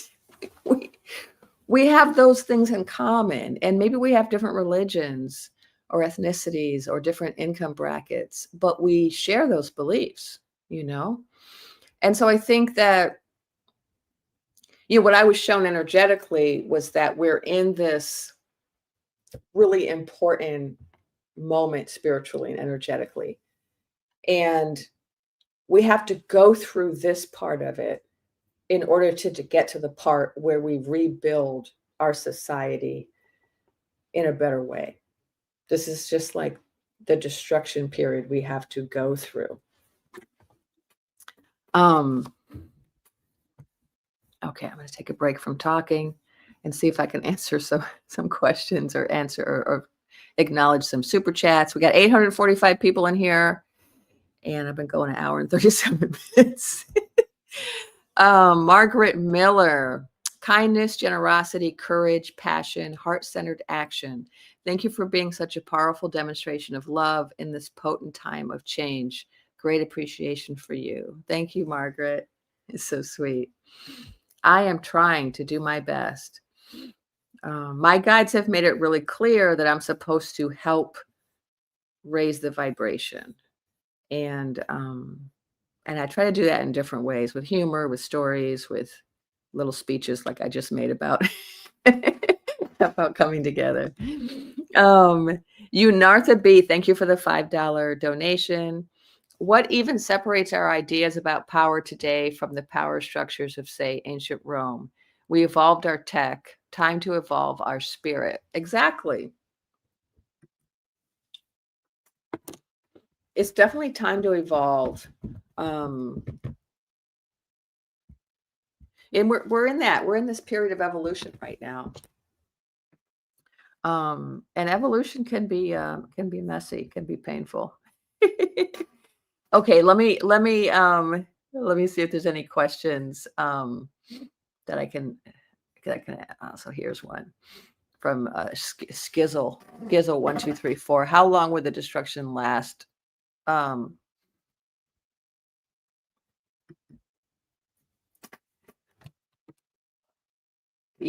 don't have an exact timeline, but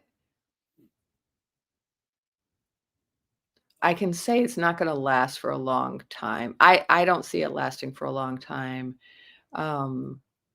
I see it dwindling. I see the destruction dwindling. I keep seeing it dwindling every day. And we haven't talked about the epi files yet. But let's talk about it because I think it directly addresses this question. So from the beginning, from like December of last year, my guides kept saying, we have to go through some things before we can get rid of the circus. And it's been really frustrating waiting for the circus to leave. And of course, my guides also said, they're not going to leave. You have to kick them out.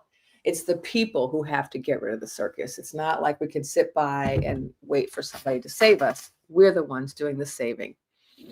And so I do think we're in that, right? We're in that where we're pushing back, we're fighting back. But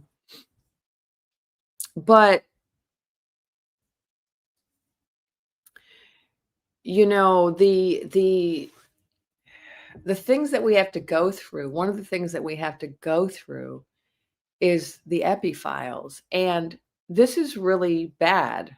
And it's going to get worse every day, right? The more files that come out, the worse it gets. So for those who are following it, right, there's a new story out, an FBI file that was in the recent files released about a child who was SA'd allegedly by the head clown and then gave birth to a child, and allegedly the child was unalived in the presence of the head clown. This is this whole horrific story in the files that was like an FBI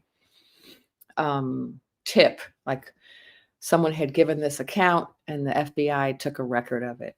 And so, Eris Parnas pointed out today, he did a post about it. He said, we don't know if this allegation is true because we don't have the whole file, right? That's the thing. They're not giving us all the information. They're giving us little bits here and there. And so we have this horrific account by someone saying that these horrible things happen. And then we've seen other horrific accounts like the limo driver talking about overhearing a story that had a conversation that head clown allegedly had with Epi about young girls and what they were doing to them. We have another story about a girl, a young woman, but who was a girl at the time, a young woman, a teenager, telling a limo driver that she was SA'd by head clown, and then going to the police, and then her saying they're going to unalive me if I tell the police. She goes to the police, and then in fact she is found. And so we have these different stories coming out in the files. They're horrific, and they're going to get worse because the nature of this network, which I've been saying for months, is really, really horrible and very big. It's not about this one guy, Epi, who liked to essay girls. That's not what this is about. This is about a global network. And Epi was just one of the kingpins of this network in this particular part of the world. Head clown was another one. So what I have said for a while, and this is all for entertainment purposes only and allegedly, but what I've been saying for quite a while, if you've been following me, is that head clown was every bit as important in the bad traffic as Epi. It wasn't about, was he in the files? That was never the question. Yes, not only in them, but key figure, main character energy. Okay. So these two people, Epi and head clown, main characters in this story. These are the main characters. These are among the main characters. There are some other main characters, which I've talked about. These wealthy merchants are also main characters in this story. Rasputin is a main character in this story. Dictator Noodle of the Land of Milk and Honey is a main character in this story. So the files are getting us access to the central story and who the main characters are. So when we talk about the list, what we're talking about is who are the main characters? Who were the architects of this network? This is why there was so much resistance to them being released, because it's not when the files actually all come out. And what I have said is they will, just not by the way that we expect them to. They're going to come out in lots of ways. Whistleblowers, various copies from various locations are being released. And we're already seeing that. So these million new files that supposedly the DOJ is releasing came from the District of New York, of I think the Southern District of New York. Someone correct me if I'm wrong. Sometimes I can't remember the exact names. But these million new files that are being released came from New York. And so what happened is in New York, someone over there said, oh, we're going to release everything we have. They're not releasing them. So we're going to release what we have. That's going to keep happening, right? There's lots of people out there who have access to lots of information who are going to keep releasing it. And what it is going to reveal is not just that there are a couple of criminals who liked to harm children and women, but that there's a whole network that involves not just harming women and children, but also using money and blackmail and extortion and electing people and putting people into office and rigging things and cheating in jousts. And it's all connected. And and that these corporate types are also involved. And that wars are also involved. It's all going to come out. And so that's why it's so big. So it's going to get worse before it gets better. And I actually get happy every time some worse information comes out. And the reason I get happy is because I know in the bigger picture of things, that means we are closer to the end, right? So the more bad stuff that comes out about these files, the closer we are to the collapse of the circus, because we might think, oh, people are going to support him no matter what, but that's not the case. It's not the case. There are already lots of people who have defected because of these files, and that's with very little of them being out. Once a lot more of them are out, and we have a lot more of these stories, so like we just had in the last few days, the Lake Michigan story, the limousines story, right? Isolated, you can question, oh, well, that's allegedly, that's just one person's, tip, one FBI report about one person's account, right? But these files are millions and millions of files. These are gigabytes, hundreds of gigabytes of information, photos, videos, audio tapes. We've only seen a few black and white typed documents. That's all we've seen, and a few photos. When it all comes out, then the evidence is overwhelming, and it won't be possible for anyone to defend this anymore. So the more that comes out and the faster it comes out, the quicker this circus is destroyed. But it won't just be our circus. It will be many circuses. There will be many governments around the world that we're already seeing that, right? But that global movement of people rising up against corruption, against corporate malfeasance, against governments that are oppressive is going to continue to happen. And so when is it going to happen? When's it all going to be over? I don't know. But we're in the middle of the collapse. We're in the middle of the collapse. Yeah, exactly. Man Witch 60. Right. Head Clown was a business partner with Epi, and that's going to come out. It's starting to come out, right? So like just this week, what came out was that in the files, it shows that he took 14 trips to the island on the Lolita Express. Head Clown did. That's now come out. Something else came out this week about 4,000 transactions. There's financial records that are going to come out showing that he sent money to Epi 4,000 times. You don't do that with someone you don't know or that you're not in business with. That's something you do with someone you're in business with, right? I don't send anybody 4,000 payments unless I'm in business with them. This, I think, is also true. Teresa Young, I agree with Teresa. They were in competition. They were doing the same work.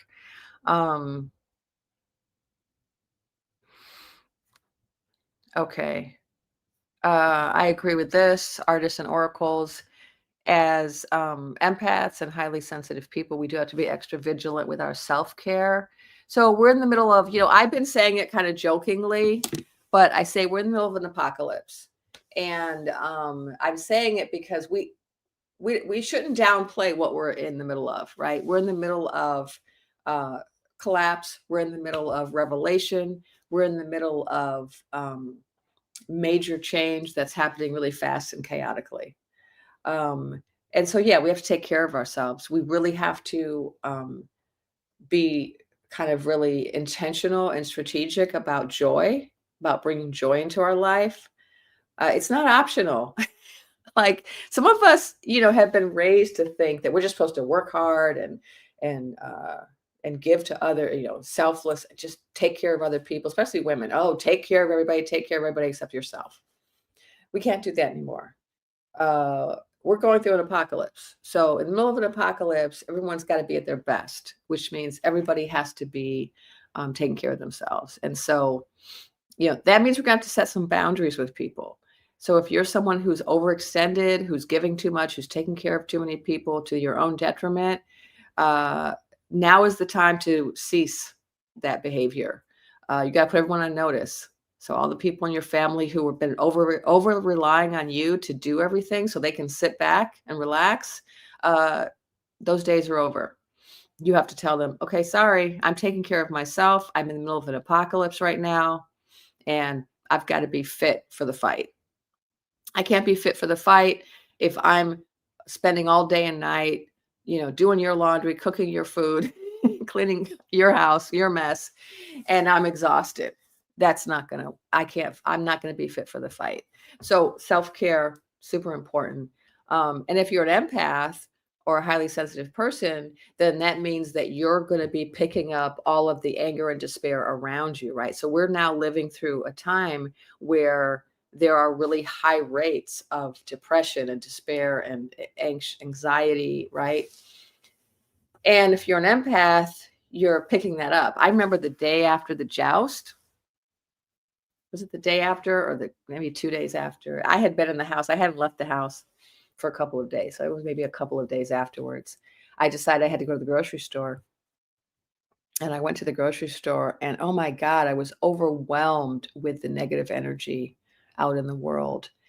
People were just shopping and I could just feel everybody's despair. It was like the entire grocery store was full of a giant cloud of sadness. And I had never experienced anything like that because, prior to this apocalypse, you had people who were sad, people who were happy, people who were angry, right? With lots of different people out there. But what we have now is just like widespread sadness, right? Widespread frustration, widespread fear. And if you're an empath and you're tuning into that, you can pick it up and start feeling that way and thinking it's your feelings. And of course, it's not. You're just picking up other people's feelings. And so, yeah, we have to do more self-care, setting up energetic protections for yourself, meditating, praying, if you have a prayer tradition, chanting, listening to solfeggio music is very healing. Taking bubble baths, taking herbal baths with protective herbs, burning protective herbs like frankincense and myrrh, rosemary, lavender, sage, Palo Santo. We have to do whatever we can at this time to kind of protect ourselves from the energy so that we can actually be fit to fight. We can actually be in a position to help. I can't help other people if I'm struggling, right? You got to put your own face mask on first so that you can help others. So yeah, I'm going to agree with that statement that person left. And okay, here's another question from Oxford Cat. I don't know whether to call it the Epi files or to call it the 45 files. I think EPs worked for 45. Yeah, that's a good question.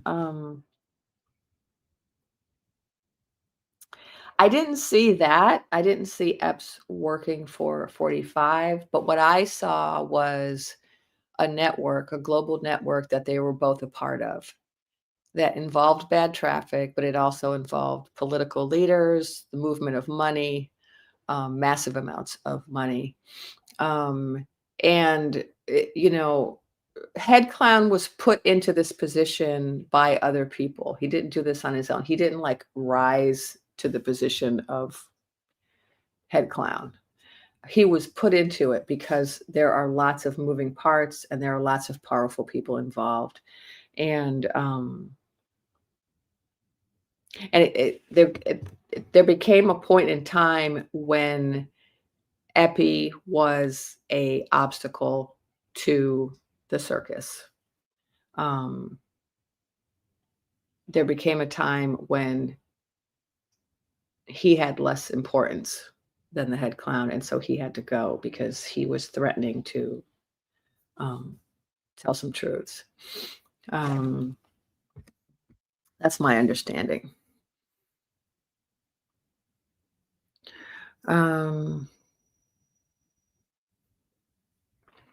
Oh, okay. So here's a correction from Sue Steffens or Stevens. Only 3 constitutional requirements for president: be a natural born citizen, be a resident of the U.S. for at least 14 years, and be at least 35 years old. Felons are okay. So then if it's not in the Constitution, it's in something else where it says you cannot run for office if you are a felon. But which document it is in, and someone else can tell me. Not the Constitution, we now know. Okay. Here's another super chat question I wanted to answer from Cat Mom, ACM. We needed to teach how to hold open energies of positivity. I don't know if this is a reference to something I said or in general, but let me think. Needed to. You're saying in past tense. I'm like, needed to when?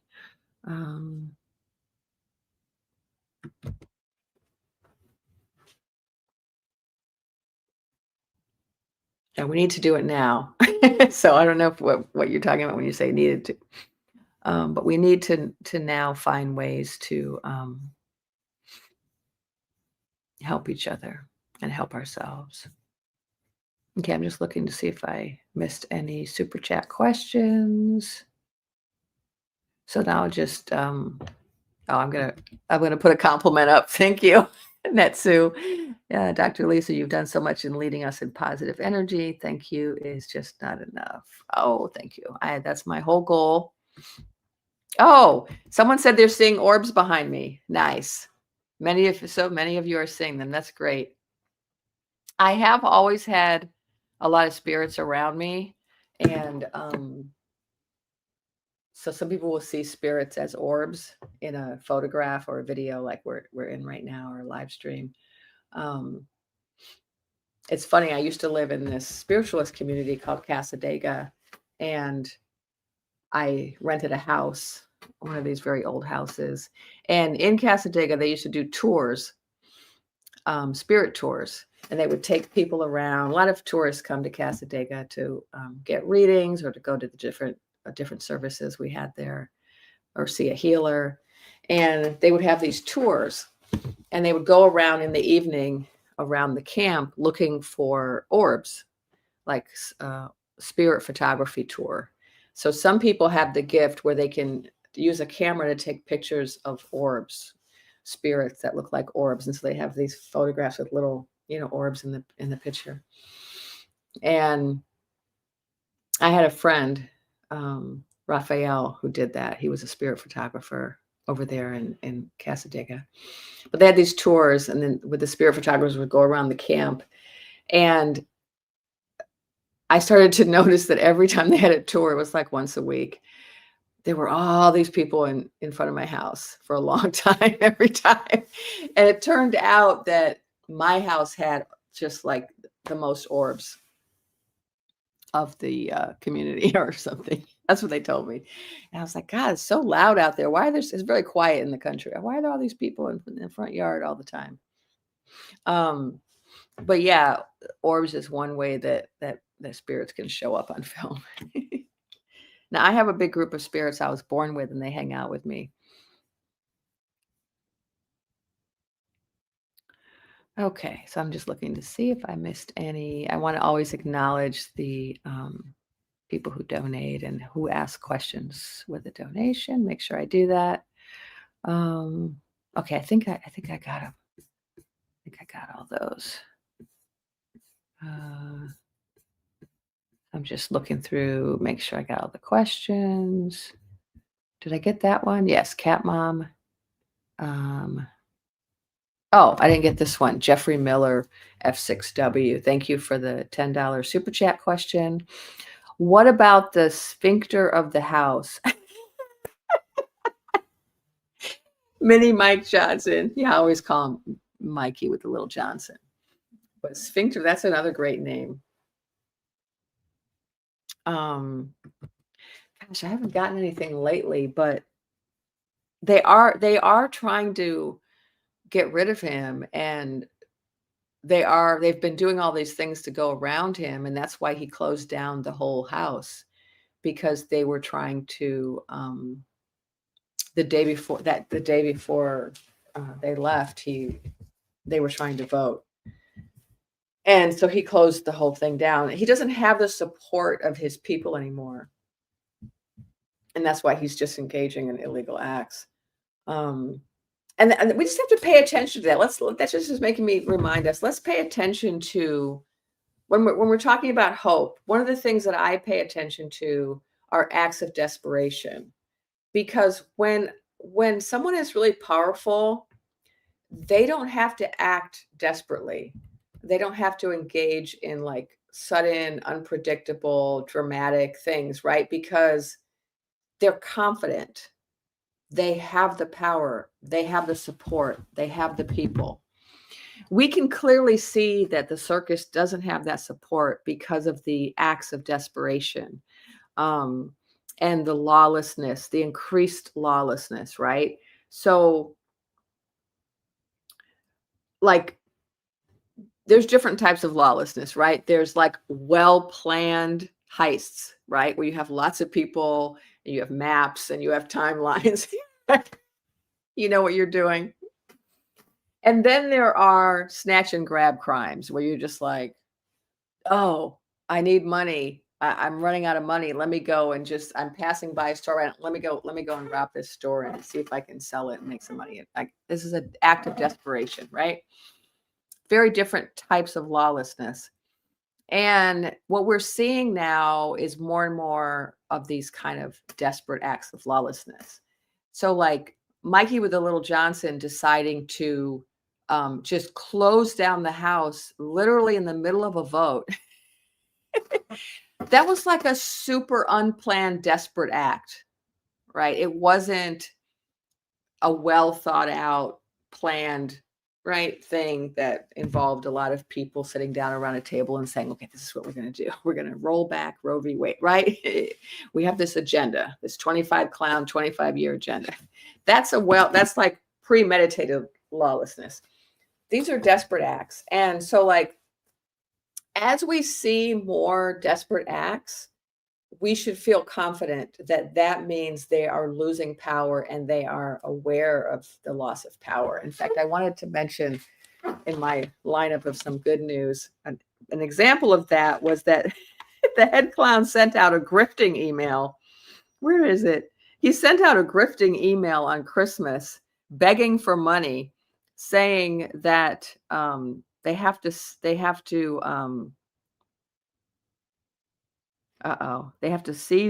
that now I'm trying to read my handwriting. It's really bad. That the blue hats were seizing the momentum, and that the Magatonians are, quote, on the brink of disaster. And, I know it's a grift letter and, grifters are going to grift, but that makes him look bad. So in the past, he didn't grift in that way. He didn't grift by saying, we're on the brink of disaster and the blue hats are winning. Like, he didn't grift in that same way.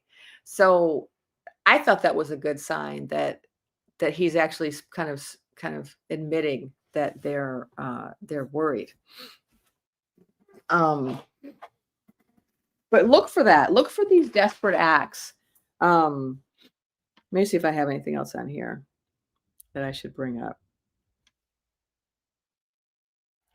Yeah, pay attention to this turning point, all the infighting that's happening with that.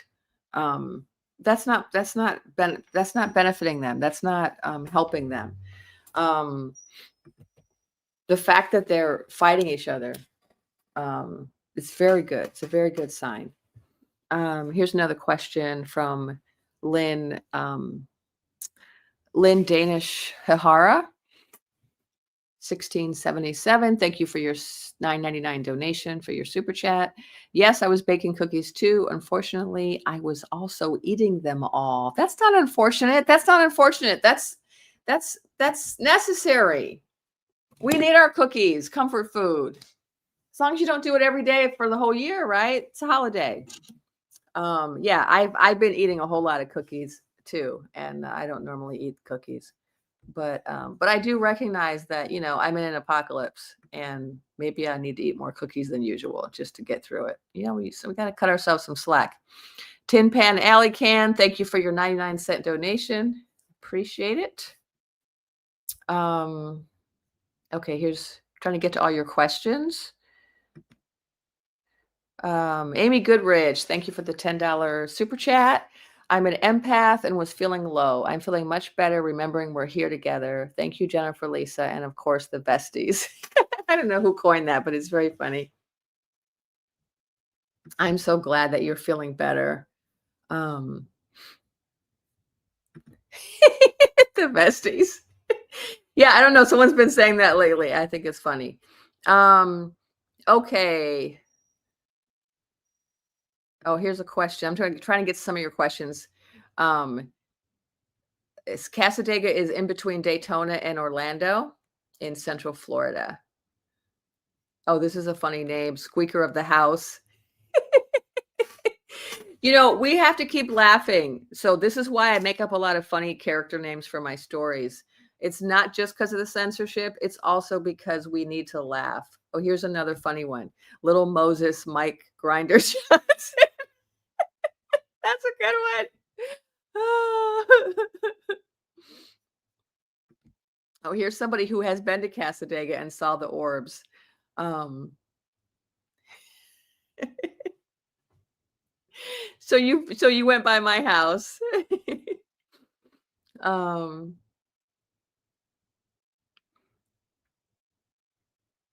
Oh, okay. Someone wanted to correct us. We were talking about who could become a president and the felon thing. And here's another bit of information from Tin Pan Alley Can. It's not felon per se, according to them. The Constitution has a disqualification clause that says you cannot have participated in insurrection from the Civil War. And but the SCOTUS made it irrelevant. Yeah, when they gave him immunity. But there's still something else that specifically says a felon cannot be a president. Someone put in the comments where that is, because I'm going to look it up after I get off this live. I just can't remember. Okay, I'm going to agree with Sharon Ann. So this is what my guides told me in 2016. They told me it was finagled.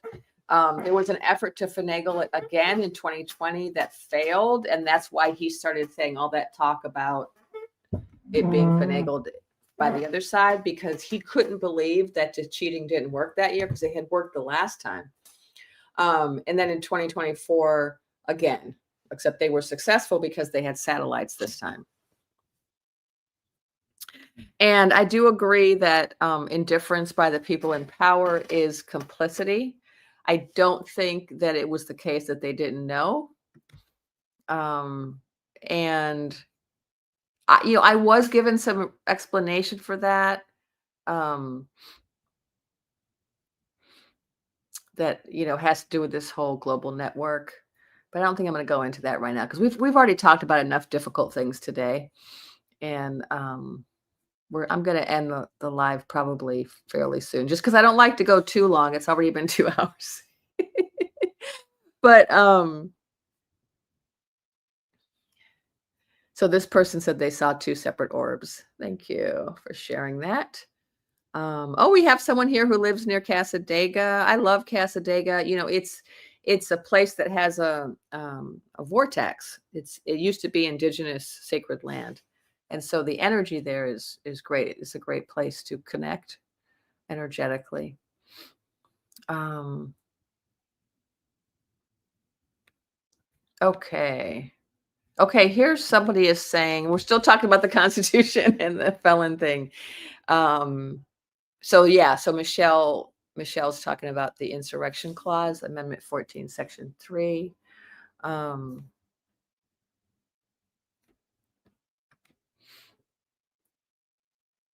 okay, I think this is the person who made that comment before that I was trying to understand.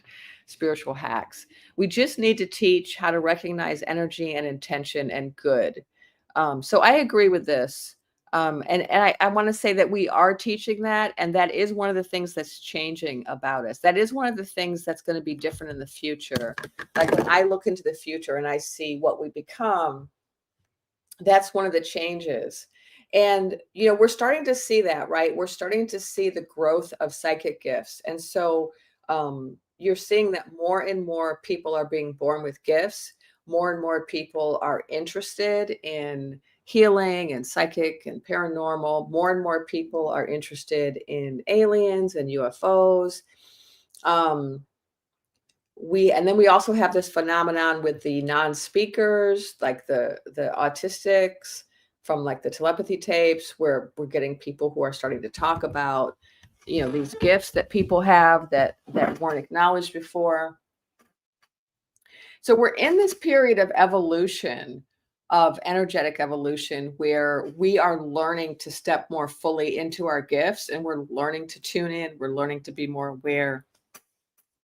And that's really going to change things, because when you can read someone's energy, when you can telepathically hear or understand what a person is feeling or thinking, when you're aware of the energy of a room,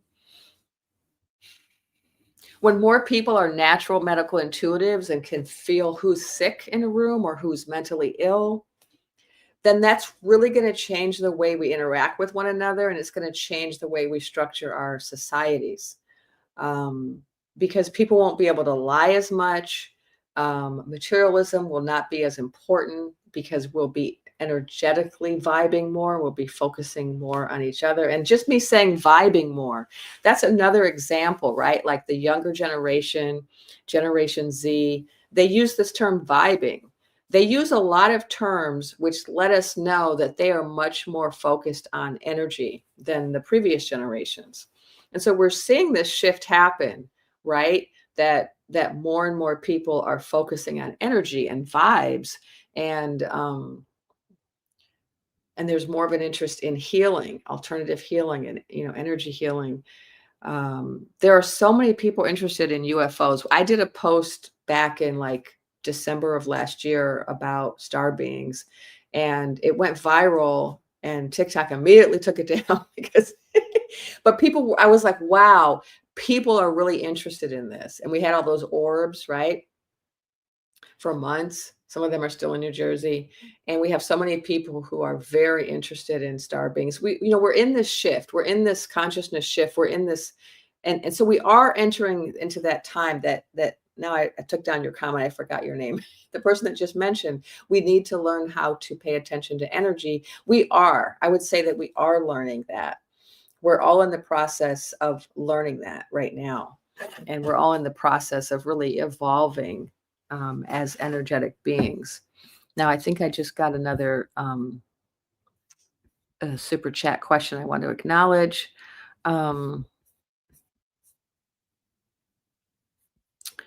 Knitsap7, thank you for your $9.99 donation.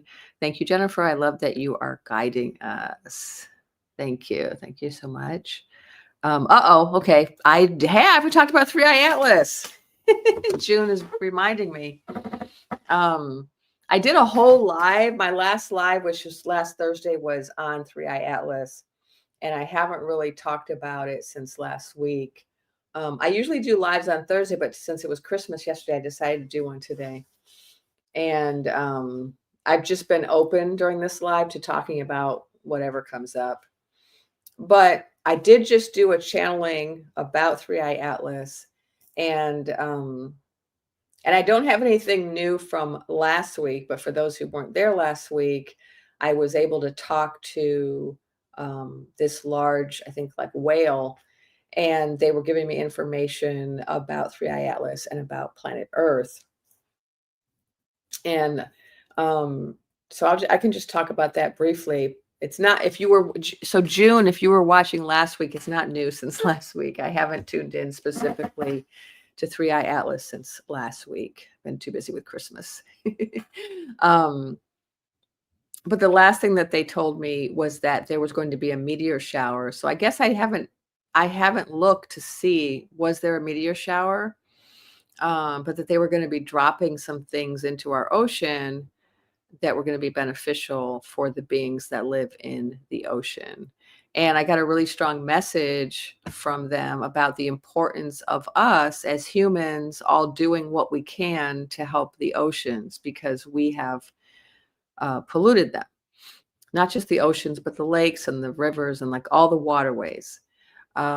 They want us to all either, volunteer, donate, go do a beach cleanup, go do a river cleanup, like find a way to contribute to cleaning up the water. Because what they said to me is that this is a water planet. This is not a land planet. This is a water planet with a few islands of land that we call countries. And because we're landlubbers, we're very focused on the land, but actually we need to be focused on the water, because that's the base. Most of Earth is water. And so the water is in some distress because of some of the things that we've been doing with our technology as well as our pollution. And so they did want to call our attention to that. And they told me that Three Eye Atlas, part of their mission had to do with helping out the beings in our waterways.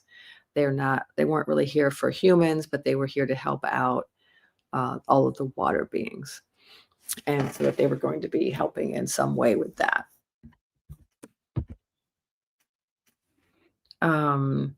Okay, so here's another question about Three Eye Atlas and its effect on all of this by Kathleen. So let me address that. It is all connected. So we're in this shift, right? This energetic shift. So if you're an astrologer, like the Astro Girlies have been talking about Aquarius in Pluto in Aquarius. See, I'm saying it backwards. My mother was an astrologer. So I grew up with that, but I'm not an astrologer, but I grew up hearing about it. So as a nod to my mother, I like to mention that the Pluto in Aquarius is happens whenever there's a revolution. And Three Eye Atlas, what they told me the time before last when I channeled them, is they said that we are undergoing a political revolution. Three Eye Atlas, part of their mission was to help us undergo a scientific revolution. And at the same time, we are going through a spiritual revolution in terms of our awakening our consciousness, and that these three revolutions are all related. So the way that Three Eye Atlas is connected to what we're going through politically is that it's all part of the same kind of revolution. Three Eye Atlas came and presented a certain amount of data to our scientists, which challenges the laws of physics. And once they admit that, because they haven't yet admitted it, they've been saying, oh, it's a comet. But there are starting to be papers coming out now which are saying, actually, this is not a comet. Actually, we don't understand this. Actually, there's a lot of anomalous data that we can't make sense of it. And so slowly that's starting to happen.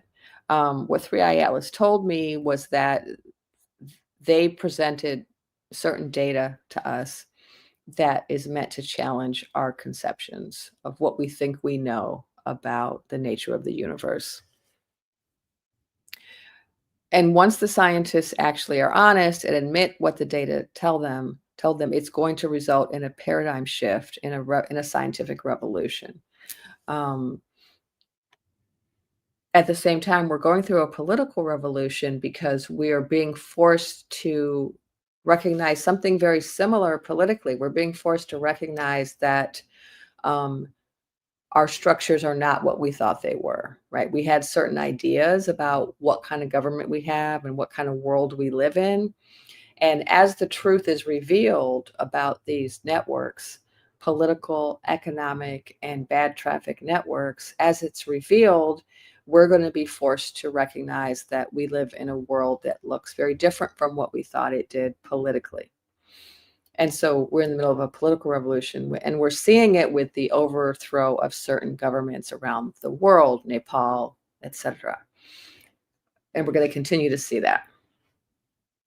And at the same time, we're also in a spiritual revolution where we are seeing people wake up, people start talking more and more about certain things, and people getting more and more involved in like telepathy tape. The fact that the telepathy tapes podcast could be made and go viral is a sign of where we're at spiritually, that this is a topic that could become so incredibly popular right now.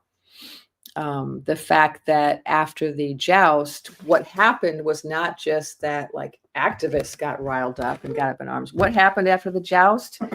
Psychics came out in huge numbers, known as the 4 a.m. Club. All of these women, some of whom didn't identify as psychics, suddenly had dreams or intuitive knowings that the joust was rigged. We had this huge rise in psychic consciousness, especially among women, to a lesser extent among the gays and theys, and to a much lesser extent among men. But it's happening. There are now all of these online psychics like myself on YouTube and TikTok who have regular followings, and they're talking about the political situation from a psychic perspective. This is new. This is a shift. It used to be that most of the people that you would find online talking about, spirituality or psychic work were not talking about political stuff. And so we're seeing that big shift, and people are actually bringing the political revolution and the spiritual revolution together. And then there are some of us like me who are also talking about the scientific revolution. And so, yes, it is all related. So just a quick reminder, if you want to buy me a coffee for Christmas, I can never point to this thing. There it is. There's my QR code for the Buy a Coffee app if you want to do that. And I want to thank everybody for all of the super chat donations. Thank you for listening. Thank you for chatting, for putting your comments in. Thank you for your likes and your subscribes. Thank you to my members. Thank you to my people who've joined my Patreon. I have a Patreon account that's in my bio. I appreciate all of you. And I'll be doing lives every week, usually on Thursdays, and I might do more. We'll see if we need to do more. But I appreciate all of you. We had about 900 at one point in here. We had a lot of people who came today, and it's been great. So yeah, blessings to you all, love and light, and I hope that the year ends well for you, and I will see you next Thursday. Looking at these last questions. So thank you, everybody. See you next time.